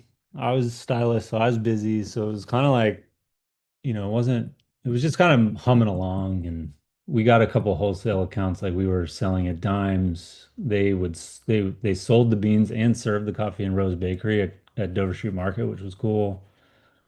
A couple other little cafes, and then Alex Dondero from Look Studio knew of this storefront, so he kind of approached us and was like, what if we opened a little cafe? We could sell Look stuff, we could serve coffee. So the store 109 was it was like a three-way partnership between the three of us, but from the we wanted it to appear as like the marriage between Look and Young Coffee. And we kind of like got the lease on the space. Like it was a space that Al had been eyeing for a long time. And we got the lease and we kind of worked backwards. Like we didn't really have a plan. But it was fun. It was cool. Like there was, ups and downs for sure. It's really, as you know, which is like, I also do want to ask you because I know you've mentioned having a store, but it's hard. It's not easy. Um, and so that's kind of like it ran its course. Like our lease was 3 years. We did a little extension, but once I moved to the West Coast, we were all busy. I think we were all like, I'll definitely can take fault for not being as involved as I should have been. Like it just was becoming too difficult. So I think when I moved out here, at least definitely for me, I was like, well, I'm just, I can't really be much of help from a distance. So I think that was kind of it. We just kind of like rode out the summer. And then Owning a space like that um is extremely hard and taxing, and one of the coolest and most rewarding things at the same time. But I totally agree from experience that it's quite difficult, and it's a hard thing to like stay on top of. I mean, especially if you're leaving and moving somewhere completely different. I could see like a kind of community hub like that without one of the pieces of the puzzle there in person. It's gonna be even more difficult. yeah, and we like it was funny because as we were gearing up to shut it down, I kind of was like going through all my photos to put together like a post, like a goodbye. And I was like, yeah, we did have a lot of like fun there and we did some cool events and we had some like really good dudes working for us and we did some cool stuff with music. And then, I was gone, but they put on the closing party, which was 24 hours of DJs in there. And it was maybe the sickest thing we did. And I joked, but I was like, we should just like open stores to close them because that was like the coolest. That was like, and I can take zero credit for it. But I was like, this, especially from afar, I was like, this is sick because they had the little live stream going and a lot of our community, they're DJs. So we had some like really like, you know, great, great DJs come through, but also people that were just special to that place. So yeah, it's all good. Like no regrets for sure. And that genius idea, open source, just to have a closing party. The parties are always the best. Anyway, like I know when we closed, probably our best thing was closing as well. Yeah, like I'm curious, like what is your background? Like I've heard you mention graffiti, I've heard you mention skating in this store, but I don't really know anything about it. Like you had a store where you live now? Yeah, in Edmonton, it was under the same name, Nowhere Fast. I grew up skating would have been my first. I mean, way before the wheelchair. Skating would have been my first kind of love, I guess, and then graffiti shortly after for a long time until I kind of retired from that as well, and then Nowhere Fast was I don't even really know what it was. It was a retail space. We just had a bunch of what I thought was kind of cool stuff. It was only ever me involved. Like paid for it all kind of myself. I guess there wasn't much to pay for really, but and then actually the same sort of thing. I just a friend of mine had this space that they needed to get out of it. I kind of took over the lease and then worked backwards and started. My days were basically just cold emailing brands that I was into, and they like clothing magazines. Like I think the first like cool brand that said yes to me was Sneeze. Mm, So other brands started, like a lot of brands want to know what they're going to be on the shelf with.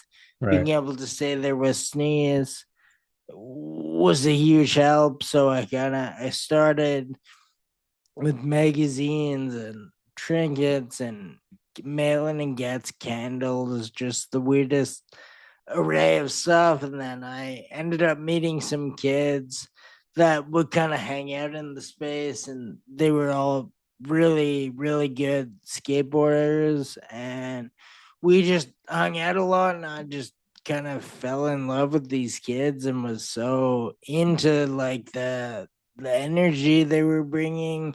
So because it was only me at the store, I didn't really have to run ideas by anyone. Like whether it was good or bad, whatever I was able to bring into the store is what got brought in. And you could tell like from over the years the kind of phases we would go through and what we were into was really just what I thought was cool, what brands would email me back and wholesale to me. So it was just whatever I was into at the time. But these kids, I just love them. I still do to this day. But I was like, well, if you guys skateboard, there's kind of a gap in the skate store situation in the city, maybe I can start selling skate stuff. Like I'll just bring in what you guys wanna like buy. So we sort of turned into a skate store. Still having clothing. It was kind of weird because we sold hard goods. Like we sold all the skate stuff, but we didn't really sell that many skate brands. We had like sci-fi fantasy before, like when no one had it. Like it was just me dealing with like Jerry. And then now good for him. It's way different now. But back then I think we were like the only store with it. We you've given me an instance to brag about this, and I feel no one knows, and I'll take credit for it. We were the only store outside of the flagship store in New York. Like we, for a time, sold "Have a Good Time" years ago.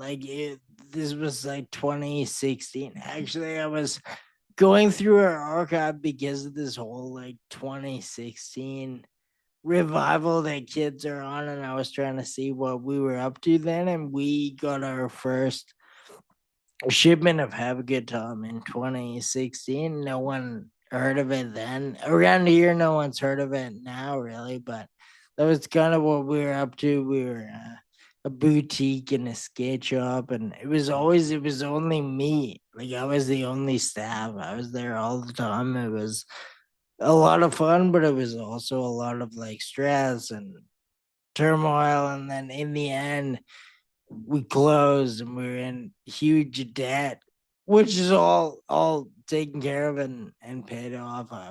I hated being in debt, and I never would be now. Like I for sure squared up with everyone and everything, but that took a couple of years after it was closed. And then now there was so much nowhere fast branding forced on everyone and so many stickers out there that I'm stuck with the name forever. So I just pivoted to this, and I don't know, people let me get away with it kind of. Yeah. Well, I think it's a good name for both things. I think it's a cool name for a store and it's a cool name for this podcast. I can't speak for the other guests, but a lot of times life feels like that, right? Like going nowhere fast.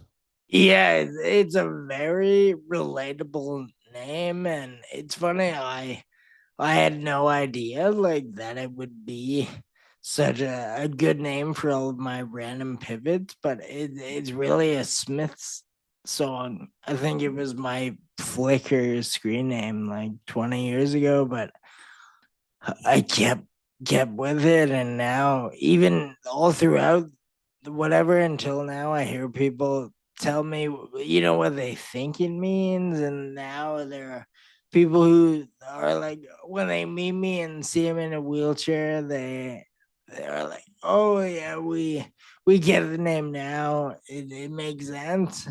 And I love that, and I wish I was that calculated, but I wasn't even. I mean, I guess I have a degenerative disease, so technically I would have had it back then, but I wasn't in a chair or anything when I first started going by that name. So it all worked out way better than it was like when it was initially conceived. Right. Yeah, I was gonna ask if you were in the chair while you had the store, but it sounds like you were not. No, and it's actually funny when I think I was open for about 2 years before I started using my chair full time. So there were a lot of people who I'd met there and who would come in who had no idea. Like I wasn't really or I wasn't at all like putting it on social media. Like I was using social media, but I had never I don't think even at that point I had put many photos of myself out, and there were so many people who came into the store that had no idea, and then just one day I was in my chair, and I remember talking to people who were like they weren't really like trolling me, they were just being funny.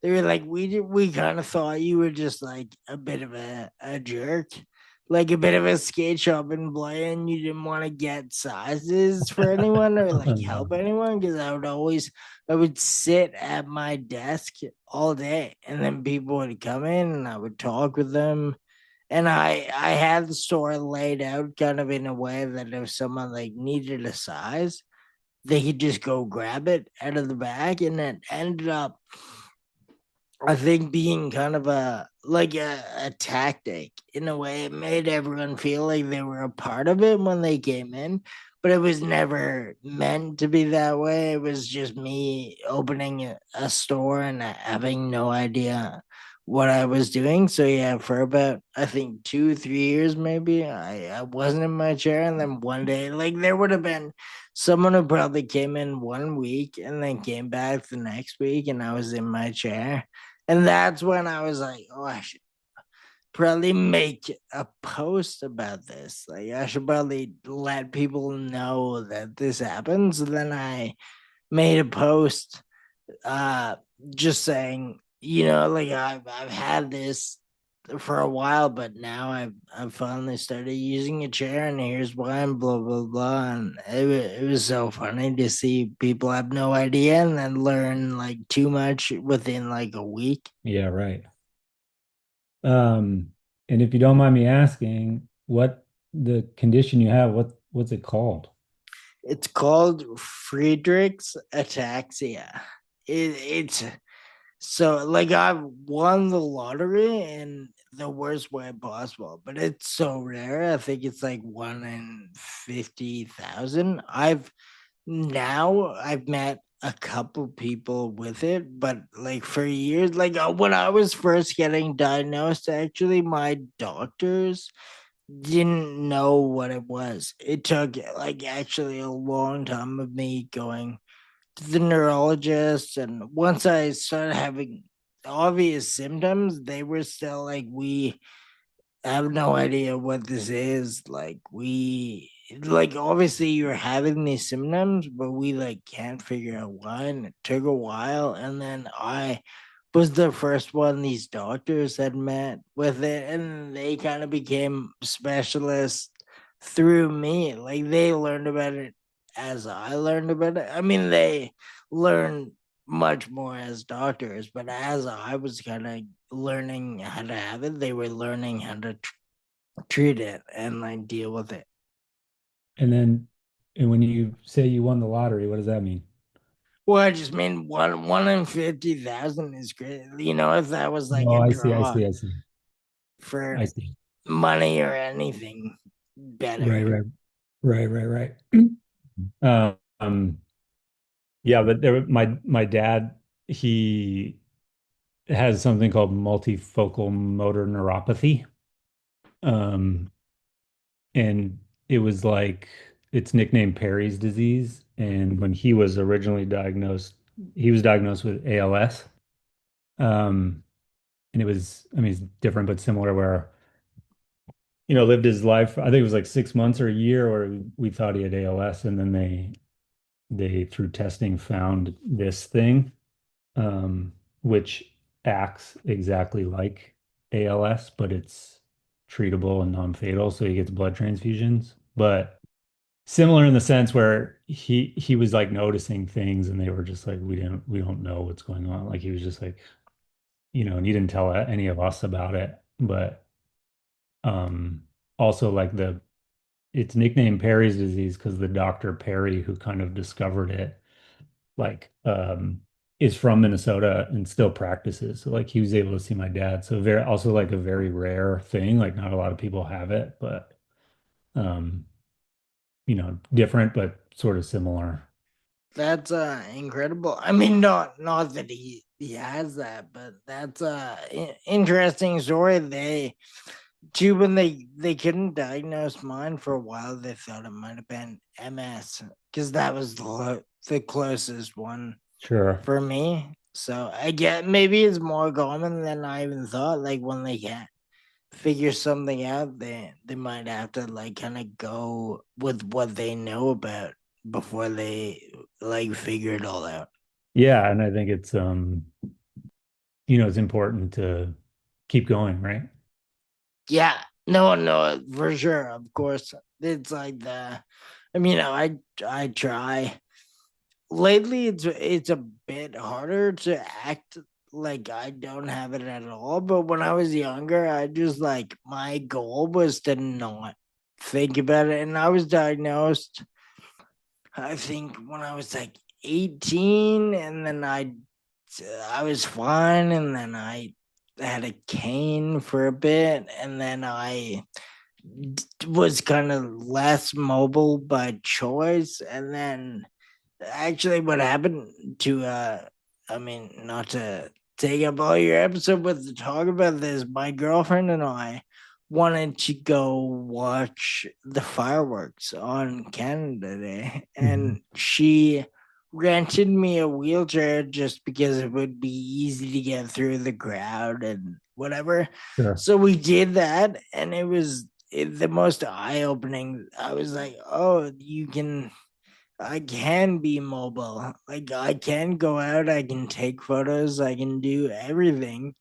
This is so much easier, and I Right. never really thought about it. And then from then I extended the rental and then just like ended up getting a chair, and now I'm like kind of, I guess I can like transfer when I'm going to the bathroom. It's not cool or like pretty in any way. I would rather no one ever witnessed it. But beyond that, I'm kind of permanently in this thing. But for a long time, I wasn't, and then I was like figuring out ways to go without it. And then once I figured it out, 2016, I think it was.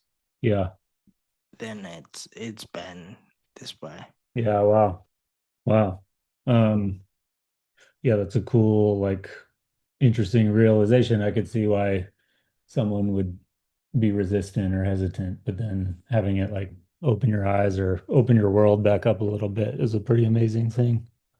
Yeah, I wasn't yeah, I mean, I guess admittedly, I just didn't want to admit that I needed a chair. Like I was kind of, I think about it way differently now, of course, but back then I was like, oh, it's the ultimate like form of, well, not the ultimate form, but it's a form of weakness, and I don't want to like, I have other plans for my life that like I don't want to be in a chair. And then fast forward what I've learned and the people I've met that are in chairs, and seeing just the way the world works being in it now, I'm proud of it, and I think it's kind of maybe not cool, but it is very unique. Like there aren't, you go to a mall and you see a ton of people and there's barely any chairs, and I like uniqueness and I like stories and storytelling. So I flip the way I see it, and now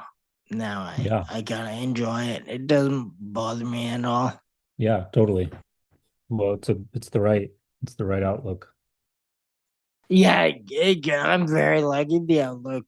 I mean, it started differently, and it could have maintained negative, but those fireworks, and I mean, my girlfriend has been around for way before all this, and then until now, she really like. I don't know if I learn about anything in the world that isn't through her, and that's one more thing.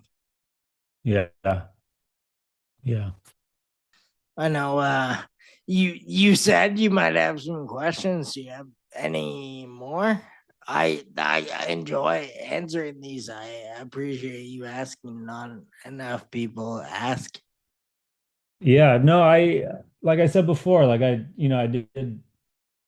did have questions. I think those kind of answered them. Obviously, there's more, but not that any that are like sticking out, but I think you have a unique, interesting story. And I think a lot of people want to hear it because like even just my experience with you and the show, it's just interesting, right? Like, and so I don't know. Hopefully more like I told you when I listened to the Ian episode and it sounded like maybe some questions were gonna come and I was like, okay, here we go. But then when that didn't happen, I was like, well, I'm gonna ask them and hopefully this hopefully somebody gives you the opportunity to tell the whole story if that's what you want. Or yeah, like hopefully more guests kind of fire back at you. Because I think some of these podcasts, these interview podcasts, like they're interesting when they're two ways, you know what I mean?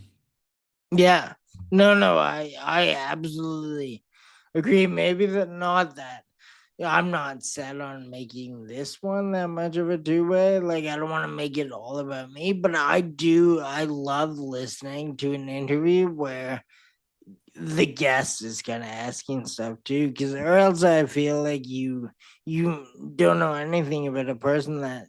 Yeah, I mean, I have no idea how I've got so lucky, but there are people who listen to every single one of these. It's and I wouldn't do it. There isn't one pod that I would listen to every episode, but there are plenty of people that listen to this every week, and it's incredible. Yeah. Maybe they like if people ask me random stuff, eventually it'll make it a full story.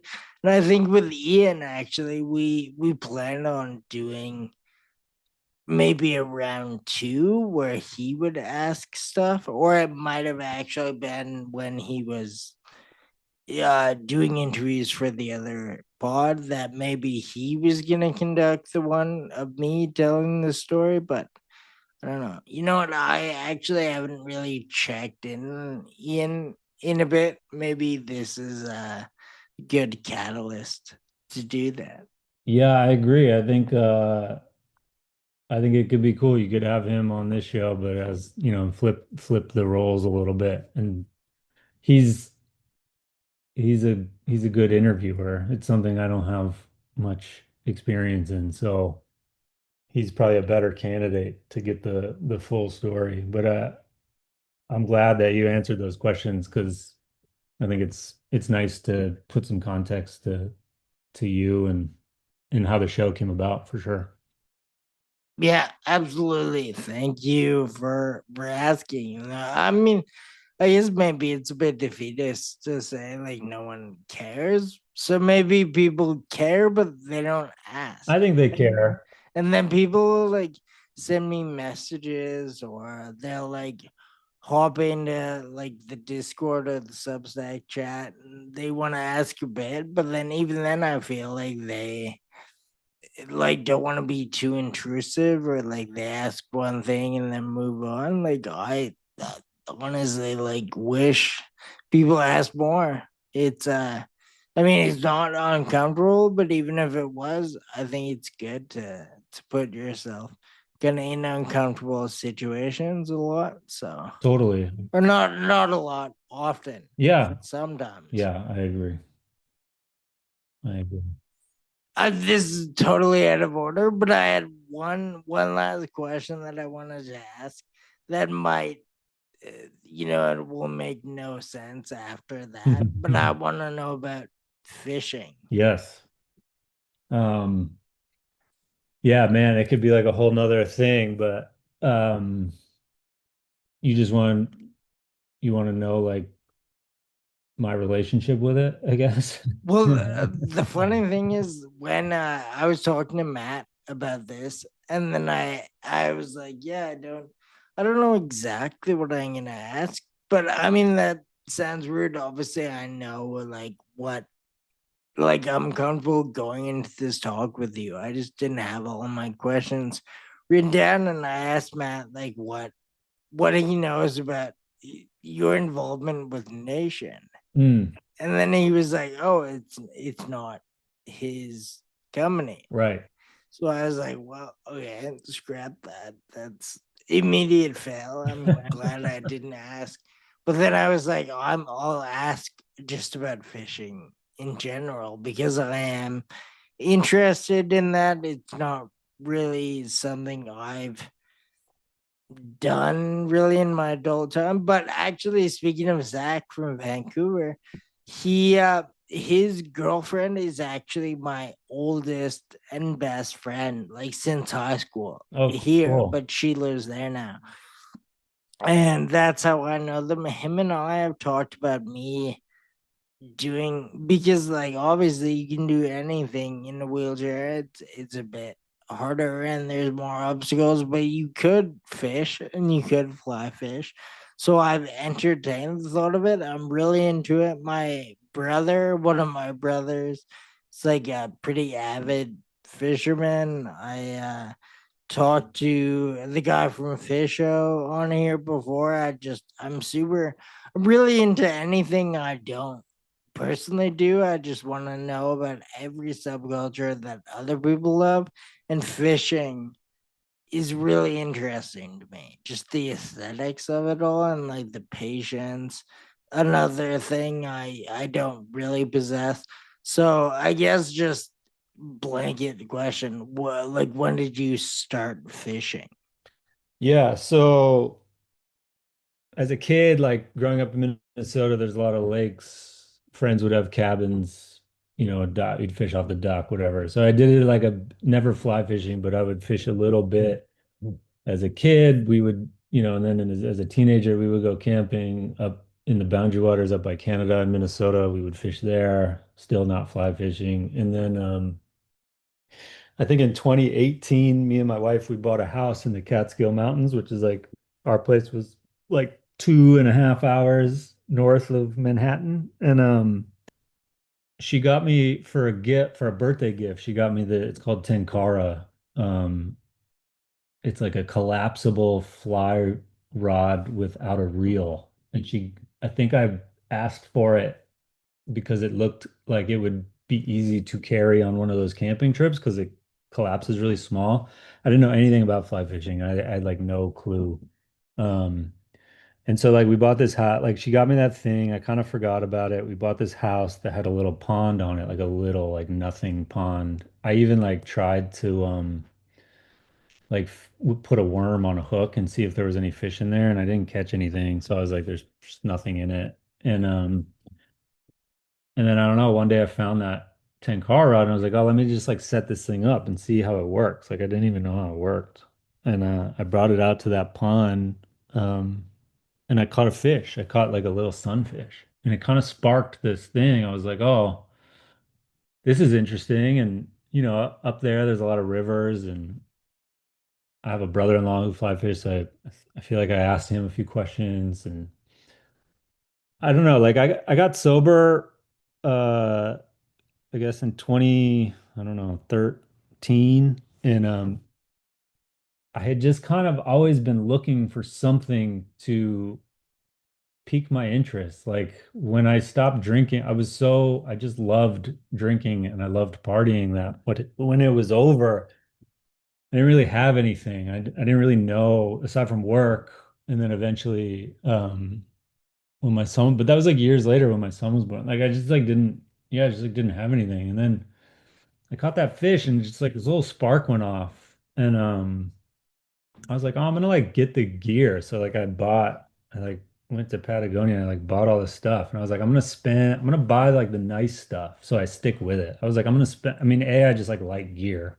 I think that's a lot of fly anglers are like guilty of that. But I was like, I'm gonna buy the nicest shit so that it forces me to like stick with it. And I still just had that Tenkara rod, which is funny now because it's kind of like a toy version of like fly fishing. Like people look down upon it. I don't do it anymore, but I don't hate on it. I think it's interesting and I think it like, the minimalist of it is cool. But that being said, like I don't do it anymore for there's gotta be some reason. But anyway, I would just go to the river, like we would be up there and I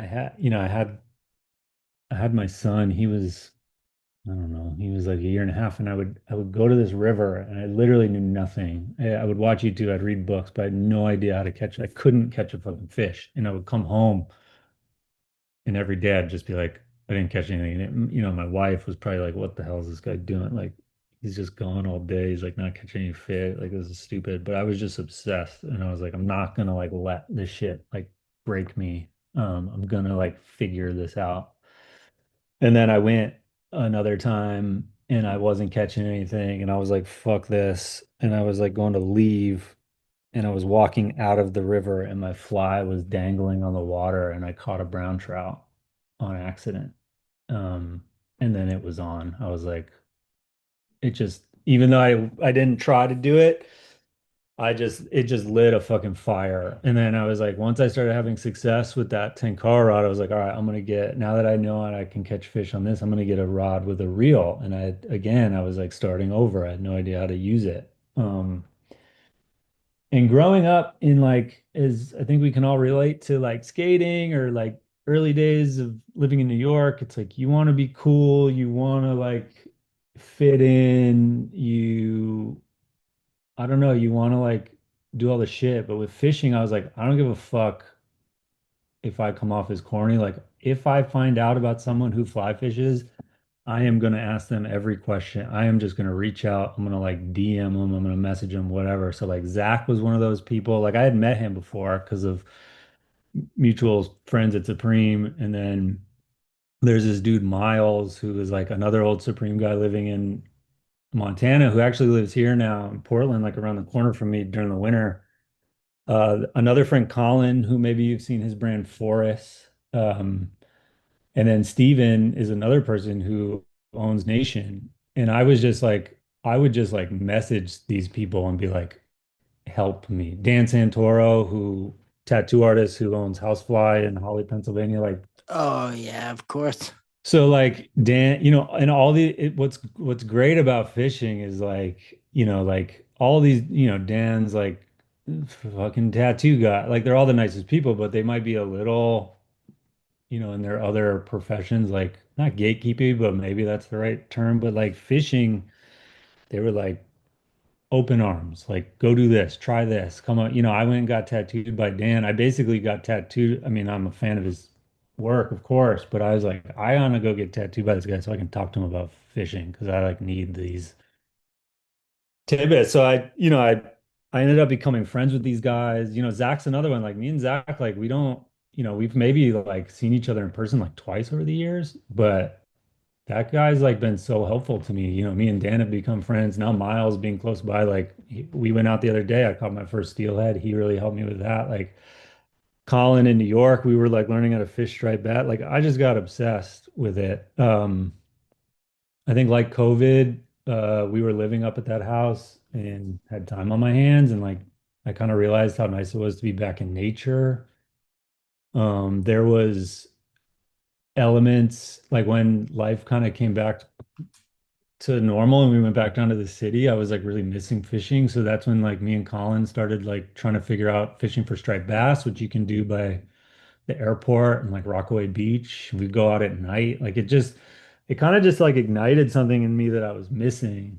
It was excitement, it was focus. Like, you know, I think people who skate or maybe snowboard, like you look at the world differently. Like you see stairs, curbs, whatever, like you just visualize these things differently. And I think people who fish, it's very similar where you look at water differently, you look at nature differently, you just have to observe the world in a different way, which I love. And it gave me something to like gave me a hobby to focus on. And I haven't been this laser focused on something in a long time. So I really love it. And I know that, you know, my wife is like very supportive because often when I go, I'm gone. And it's something that eventually I hopefully my kids can enjoy with me. It's just sometimes it's a little too dangerous. But yeah, I don't know. I love it. I love the stuff. I love the community. Um, Again, another like long-winded answer, but I feel like it's it's kind of a natural progression for a lot of people like skateboard, you like and then like sober people, it's like you golf, you fly fish, you run, or you do jujitsu. That seems to be the plan. That's so, and I was just about to say, I guess you only had the choice between that and golf. Yeah, so it's like for more of like hobby, I feel like it's like fishing and golf. And then for exercise, it's running or jujitsu. Seems to be the program for sober people. And I chose to run instead of jujitsu. That's funny that they all like offered up intel and really embraced you, because I not that any of those people would be like gatekeeping, but I would have guessed, like, if you would have asked me before you said that, that fly fishing might be the most gate kept thing ever. Yeah, I think it is in the sense where like you don't want people to know your spots or it's probably mostly that, right? It's like mostly location. If you live near a river, because crowds and people is a bummer. But all those guys were in different locations to me. So it was more I was just asking them about technique and equipment and stuff like that. But then, on that note, like I'm sure you can like sense a kindred spirit, in the same regard, like if someone reached out to any of those guys or myself included, and I got the sense that he like wasn't one of us, yeah, you'd probably be hesitant to share anything. I think it's like that. So maybe, because I'm not a tattooer asking Dan for like tattoo advice. Like maybe he was like, "Oh, here's Mac. He does something else, but we both have this in common." Like I'd met him before, I'd met most of these guys before, and they're like, "Oh, he seems cool." And fishing something we share, so like I'll put him on versus like teach me how to tattoo or whatever. I don't know. It I guess earlier when I asked if you had assistants that you treated a certain way because of how you were treated, I guess I could just repurpose that question. Like, is there anyone that you've passed on fishing knowledge to because it came like so graciously to you? Or are you like the last chopper out of Saigon and you learn but no one else can? no, no, because I'm still not very good at it. So I'm like I'm still very much learning. I think we're all, I think it's one of those things that you'll continue to learn forever. But yeah, there's definitely been people that have showed interest and I help them get started, or I've taken people places. Yeah, for sure. I'm like always down to like help people out. Even out here in Oregon, I'm like trying to find the people, right? Because I'm alone. And so again, it's like starting over through the locations. Like I'll go to the fly shop and they'll give me the spot that everybody knows about. And it's been great because I can go there and it's like a good place to like try because the fishing out here is different. So I'm learning again. Um, but then like connecting with this dude Miles, who I hadn't really met. I met him once on the street in New York City, like kind of recently, because he hasn't been living in New York for a long time. So he was just like, oh, I might be moving to Portland in the for the winters, like when the guide season's off. So like, and now he's here and he's working part-time at a fly shop. he's getting like the good information from those guys. So, it's all like trickle down. But I'm kind of like back in that position where I'm like trying to find people at work, like, hey, do you do this? Where do you go? Like, give me some info. And it's, you kind of got to like test people, right? You got to like feel them out first because you don't want to just like, again, it's mostly like the locations. You don't want to just like blow up because you want to make sure you're giving those spots to someone who will respect them. Like A, you don't want them to get crowded. B, you want someone who will respect the environment, respect nature, like respect the fish. Obviously, we're, catching them, which can be harmful, but you still try to treat them the best we can. So you don't just want to give that to anybody. So I do play by those rules, but yeah, it's the same. Like if you're somebody I know, or if you don't live anywhere near me, like I can give you a little pointers I have just about like getting started because a lot of times you don't even need the spots yet because even if you went to them, you couldn't catch fish anyway. So it's like you got to just like start somewhere. So I'm down. I'm like totally down to pass on the information, but yeah, you gotta like you gotta keep something close. But For sure. Like as you're explaining it, I'm thinking that's how every kind of subculture that I've ever been a part of works the same way. Like you don't want to really just tell anyone about like graph, but if it's someone you trust, you want to tell them everything about it. yeah, totally. And it's like anybody, like graffiti, like I'm a fan of it. I don't do it. I never did it. But I like talking about it with people I know but you know, I just feel like a poser when I do it. I don't, so like that is something I would never call up somebody and be like, "Hey, how do I get started?" But like with fishing, I was like, "Listen, I don't care if I come off as like a kook. I just need to figure this shit out. I'm gonna like ask these people questions." And I was lucky in the sense that they answered, right? I'm sure your wife was probably happier with you getting into fishing than getting into graffiti. Yeah, probably. I I I think so. Yeah. But I think being there's a guy I know he's a big time, he's a travel writer and an angler and he travels the world and he fishes in really cool places and I was chatting with his girlfriend once and she said it's really hard to be married to someone who fly fishes or be with someone and I understand that because it's almost like a sickness. It's just like you just can't stop. And I have to be aware of that. And I am very fortunate to be married to someone who is understanding with me wanting to do it. But I do, as my kids get older and I'm gone, I do think about it. I hope it interests them so that we can do it together. It's kind of my next move is I gotta wait till the weather, springtime here, because the rivers that I go fishing in are just too dangerous for them. But I need to find places that they can participate if they choose to. But yeah, it takes up time. I mean, that's kind of I know we're been talking for a while, but that's sort of why I started running because I just like I need to do stuff. Like I need to be outside. I have a hard time just like sitting still, like inside. So I'm like, I started running because I was like, I can wake up early and do this and be home before they're even awake. And fishing, I can't. It's like fishing, I'm gonna be gone at least half the day. So yeah, it's definitely probably a safer option than writing to graffiti, but it could come with similar things of just being gone and That's funny that that guy's wife told you it was hard to be married to a fly fisher. I feel, my girlfriend probably said when I was a bit younger, it was hard to date a graffiti writer.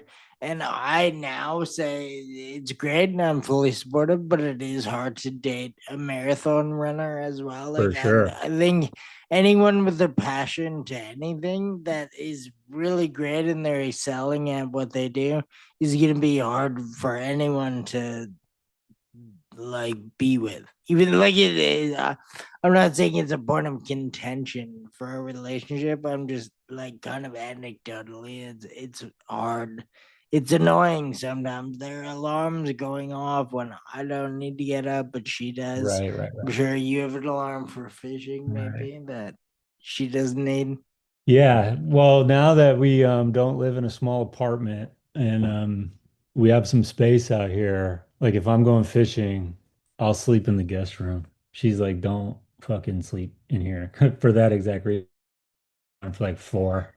Um, and that, run, I know it's again, it's like the addictive kind of personality. It's like because running, I was like, oh, I'm just gonna like run in the mornings, and then Joe asked me to run a marathon with him, so I trained. We ran the Minnesota Marathon like a year ago or something, and it quickly turned into something I could do before they were awake. To like, I gotta go run like 20 miles. I'm gonna be gone for a while. So even that turned into so turned into something that didn't work as well for my original intentions, but I haven't, I don't do those long distance runs anymore. I've had a hard time kind of getting back into it in Portland, but I'm just I try to be conscious of that.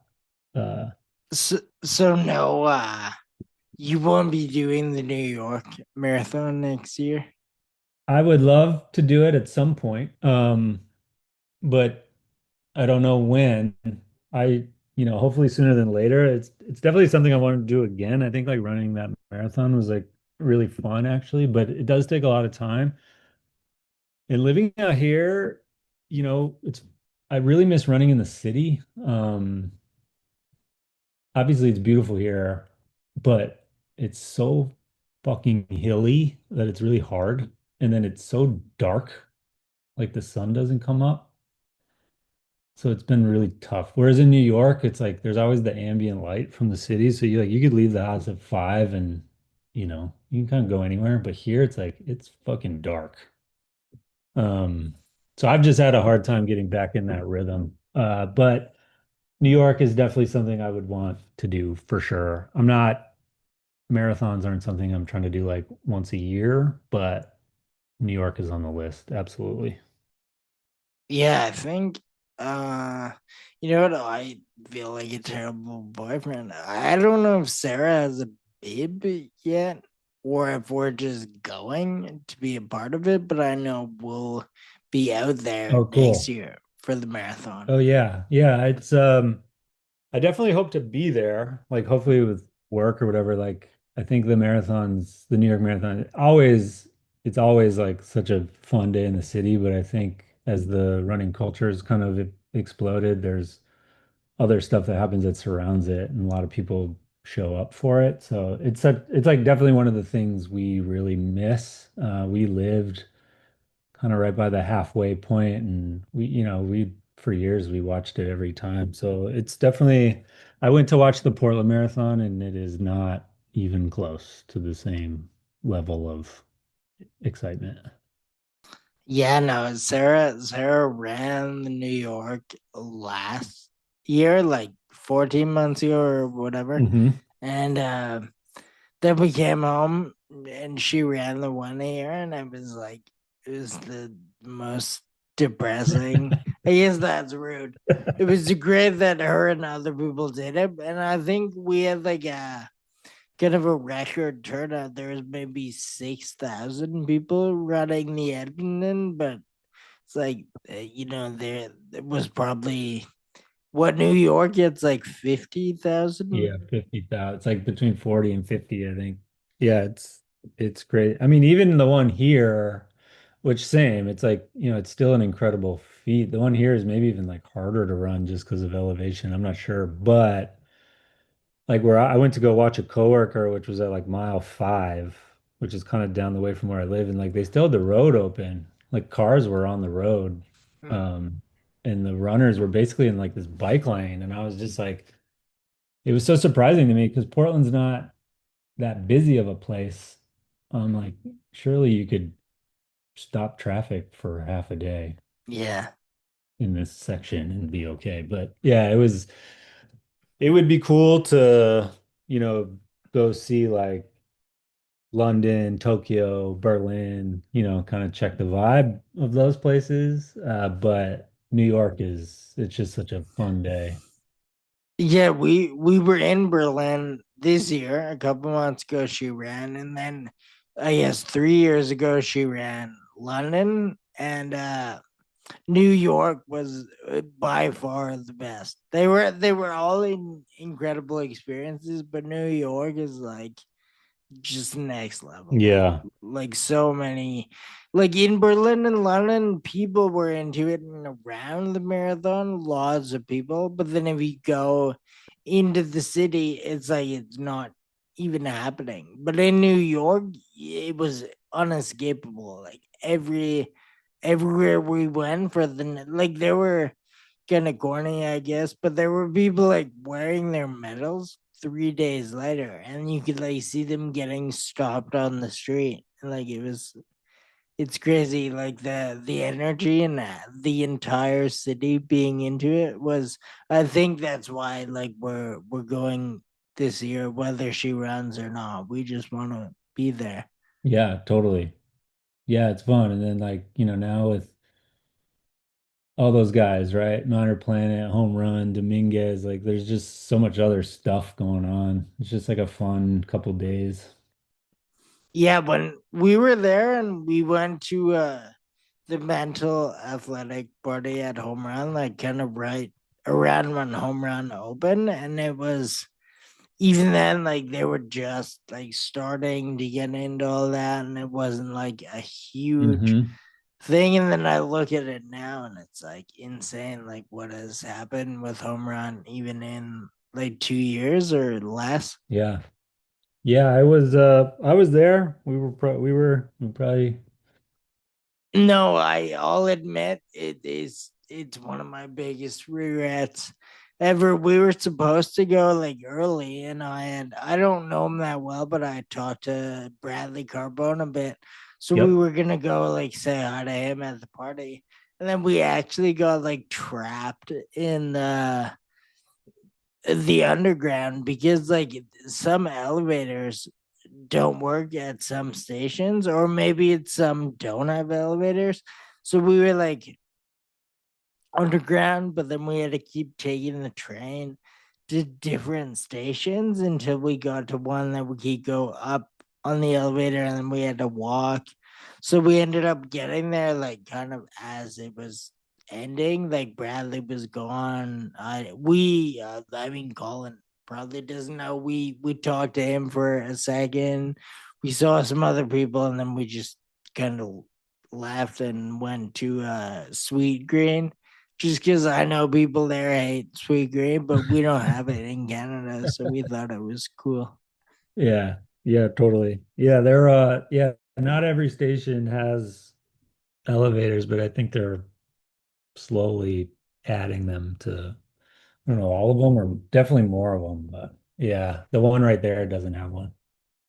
Yeah, maybe that's what it was. Well, I don't know. We ended up like being like quite late, and we didn't end up doing all the socializing and stuff. And then she had to go to bed to run the next day, but and it was fun. Like we went there. We I guess saw home run, did half of what we were supposed to do, and then still did the marathon.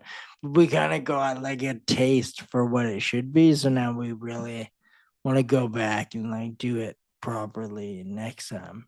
Yeah, for sure. Well, hopefully, yeah, hopefully I'll be there and we can meet up. Yeah, that would be awesome. Yeah, totally. I we I mean I don't mind at all that we went a bit long. I just have a bit more editing, but I think it's kind of like what I say about movies lately. If they're long but nothing is happening, it feels too long. But this I think went a bit long, but we talked about only good stuff. I still have questions. You might still have questions, but I think we got to a fair amount of stuff. So I would love to all right, kind of commit already to a round two just so we can talk about more stuff. But I think for now, this is a good episode. At least I had fun. I hope you did. Yeah, totally. Yeah, I agree. Let's do it again. I know what you mean. It's like you want to keep these things, you don't want them to go on too long. I'd be down to talk again anytime. I had a great time. This is the first podcast I've ever done, so hopefully it works. Hopefully people like it. I don't. I'm getting so lucky. Like, friends and friends of friends introduced me to all these people who I would think would have done this many times. Like, they have so much stuff to talk about. They want to, not that you're really promoting it all or over promoting yourself, but still you're a part of things that you might want to talk about. Yet you have never done one of these. I think Joel maybe had never done one either. I'm like getting the first recorded talk with a lot of like people that I kind of look up to. So it's very very cool for me. Hopefully your first podcast was enjoyable. Yeah, I think it's cool and I think it's interesting like the guests that you do get because maybe household names to some, but not to many. And a lot of other podcasts, whether they're the like really popular ones, like, you think of whatever Mark Maron, Amy Poehler, like they all talk to the same people during the same times because they're all promoting the same stuff. And then even like trickle down, it's like a lot of guests get recycled. So yeah, it's refreshing to like hear yours because like even, there's a lot of names of people that you've talked to that I've never heard of. And it's interesting, especially in New York, where you think the community is just so small, and it is to a lot of degrees, but even Sammy, who was just on, I'm like, I didn't know him, and we have so many we run and some of the not run, but like mutual friends. It's cool to hear people that you think you should know and you don't. And I think you do a great job of that. I think your guest list thus far has been like pretty spot on. Thank you. It's funny of you to say that because I talk, I'll like get in with kind of people in New York that I would assume all know each other. Yep. And then same with like Sammy has told me he's never met so, and someone else has like met someone once at a party. And it's crazy to me because almost like all of Canada, if anyone's doing something, like we all kind of, I guess that sounds arrogant. It's just like everyone kind of knows each other because it's such a small thing. I can't imagine like being in the same city, sort of going to the same parties, like wearing the same brands, and not ever meeting that person. I like the idea of it actually, but it goes like way differently over here. Yeah, totally. Yeah. Yeah, it's true. And it's like even if you don't know them, it's like you've probably heard of them, but it's not it's not the case. I don't know. There's a lot of people in this world doing some interesting stuff. Yeah. No, and doing this, I am kind of quickly finding out that maybe it's not as small of a circle. And when I first started, I was like, there's no way this is gonna go like past a certain amount. I'm never gonna like be able to like find people who like want to come on here and have an interesting story. And the more I do, like the numbers keep going up, and every week it seems like I meet more like it's the whole thing isn't becoming easier, but it's like sourcing guests is becoming easier as I do this, and I would have never thought that in the beginning. Yeah, totally. Yeah. I mean, well, I'm sure it'll continue. uh before I officially hop off, do you want to let anyone listening know where they can find you or anything you want to promote? Basically anything you want to say right now. The mic is yours. Please go ahead. Yeah, I mean, with moving out to the West Coast, my life is a bit different than it was not long ago. But you can find me on Instagram at Mac underscore Huelster, Huelster. And hopefully we will be seeing Young Coffee again. We're kind of, once we close the store, we're just sort of recalibrating. Um, but you can find that at Drink Young Coffee. Um, that's kind of it. Yeah, I don't know. I mean, now that I'm, it's like now that I work for the bit, I'm not freelancing anymore. It's like the hustle is slightly less, right? But Yeah, that would. I mean, must feel great unless you like the hustle. uh yeah, pros and cons for sure. But yeah, it's nice. I mean, we're pretty lucky out here. We, miss the big city, but yeah, I don't know. You can like find me definitely on my Instagram. And yeah, just thanks for having me on. I hope I look forward to see how you edit it. Um and I'll definitely send you some names of people I think could be good guests. Awesome. Yeah, that would be ideal. I would a friend of yours is obviously a friend of mine. So anyone you want to send my way, I would really appreciate that. For sure. It's that I don't know. I feel like Minnesotans and Canadians aren't so different. Yeah, no, definitely not. But yeah, I really appreciate it.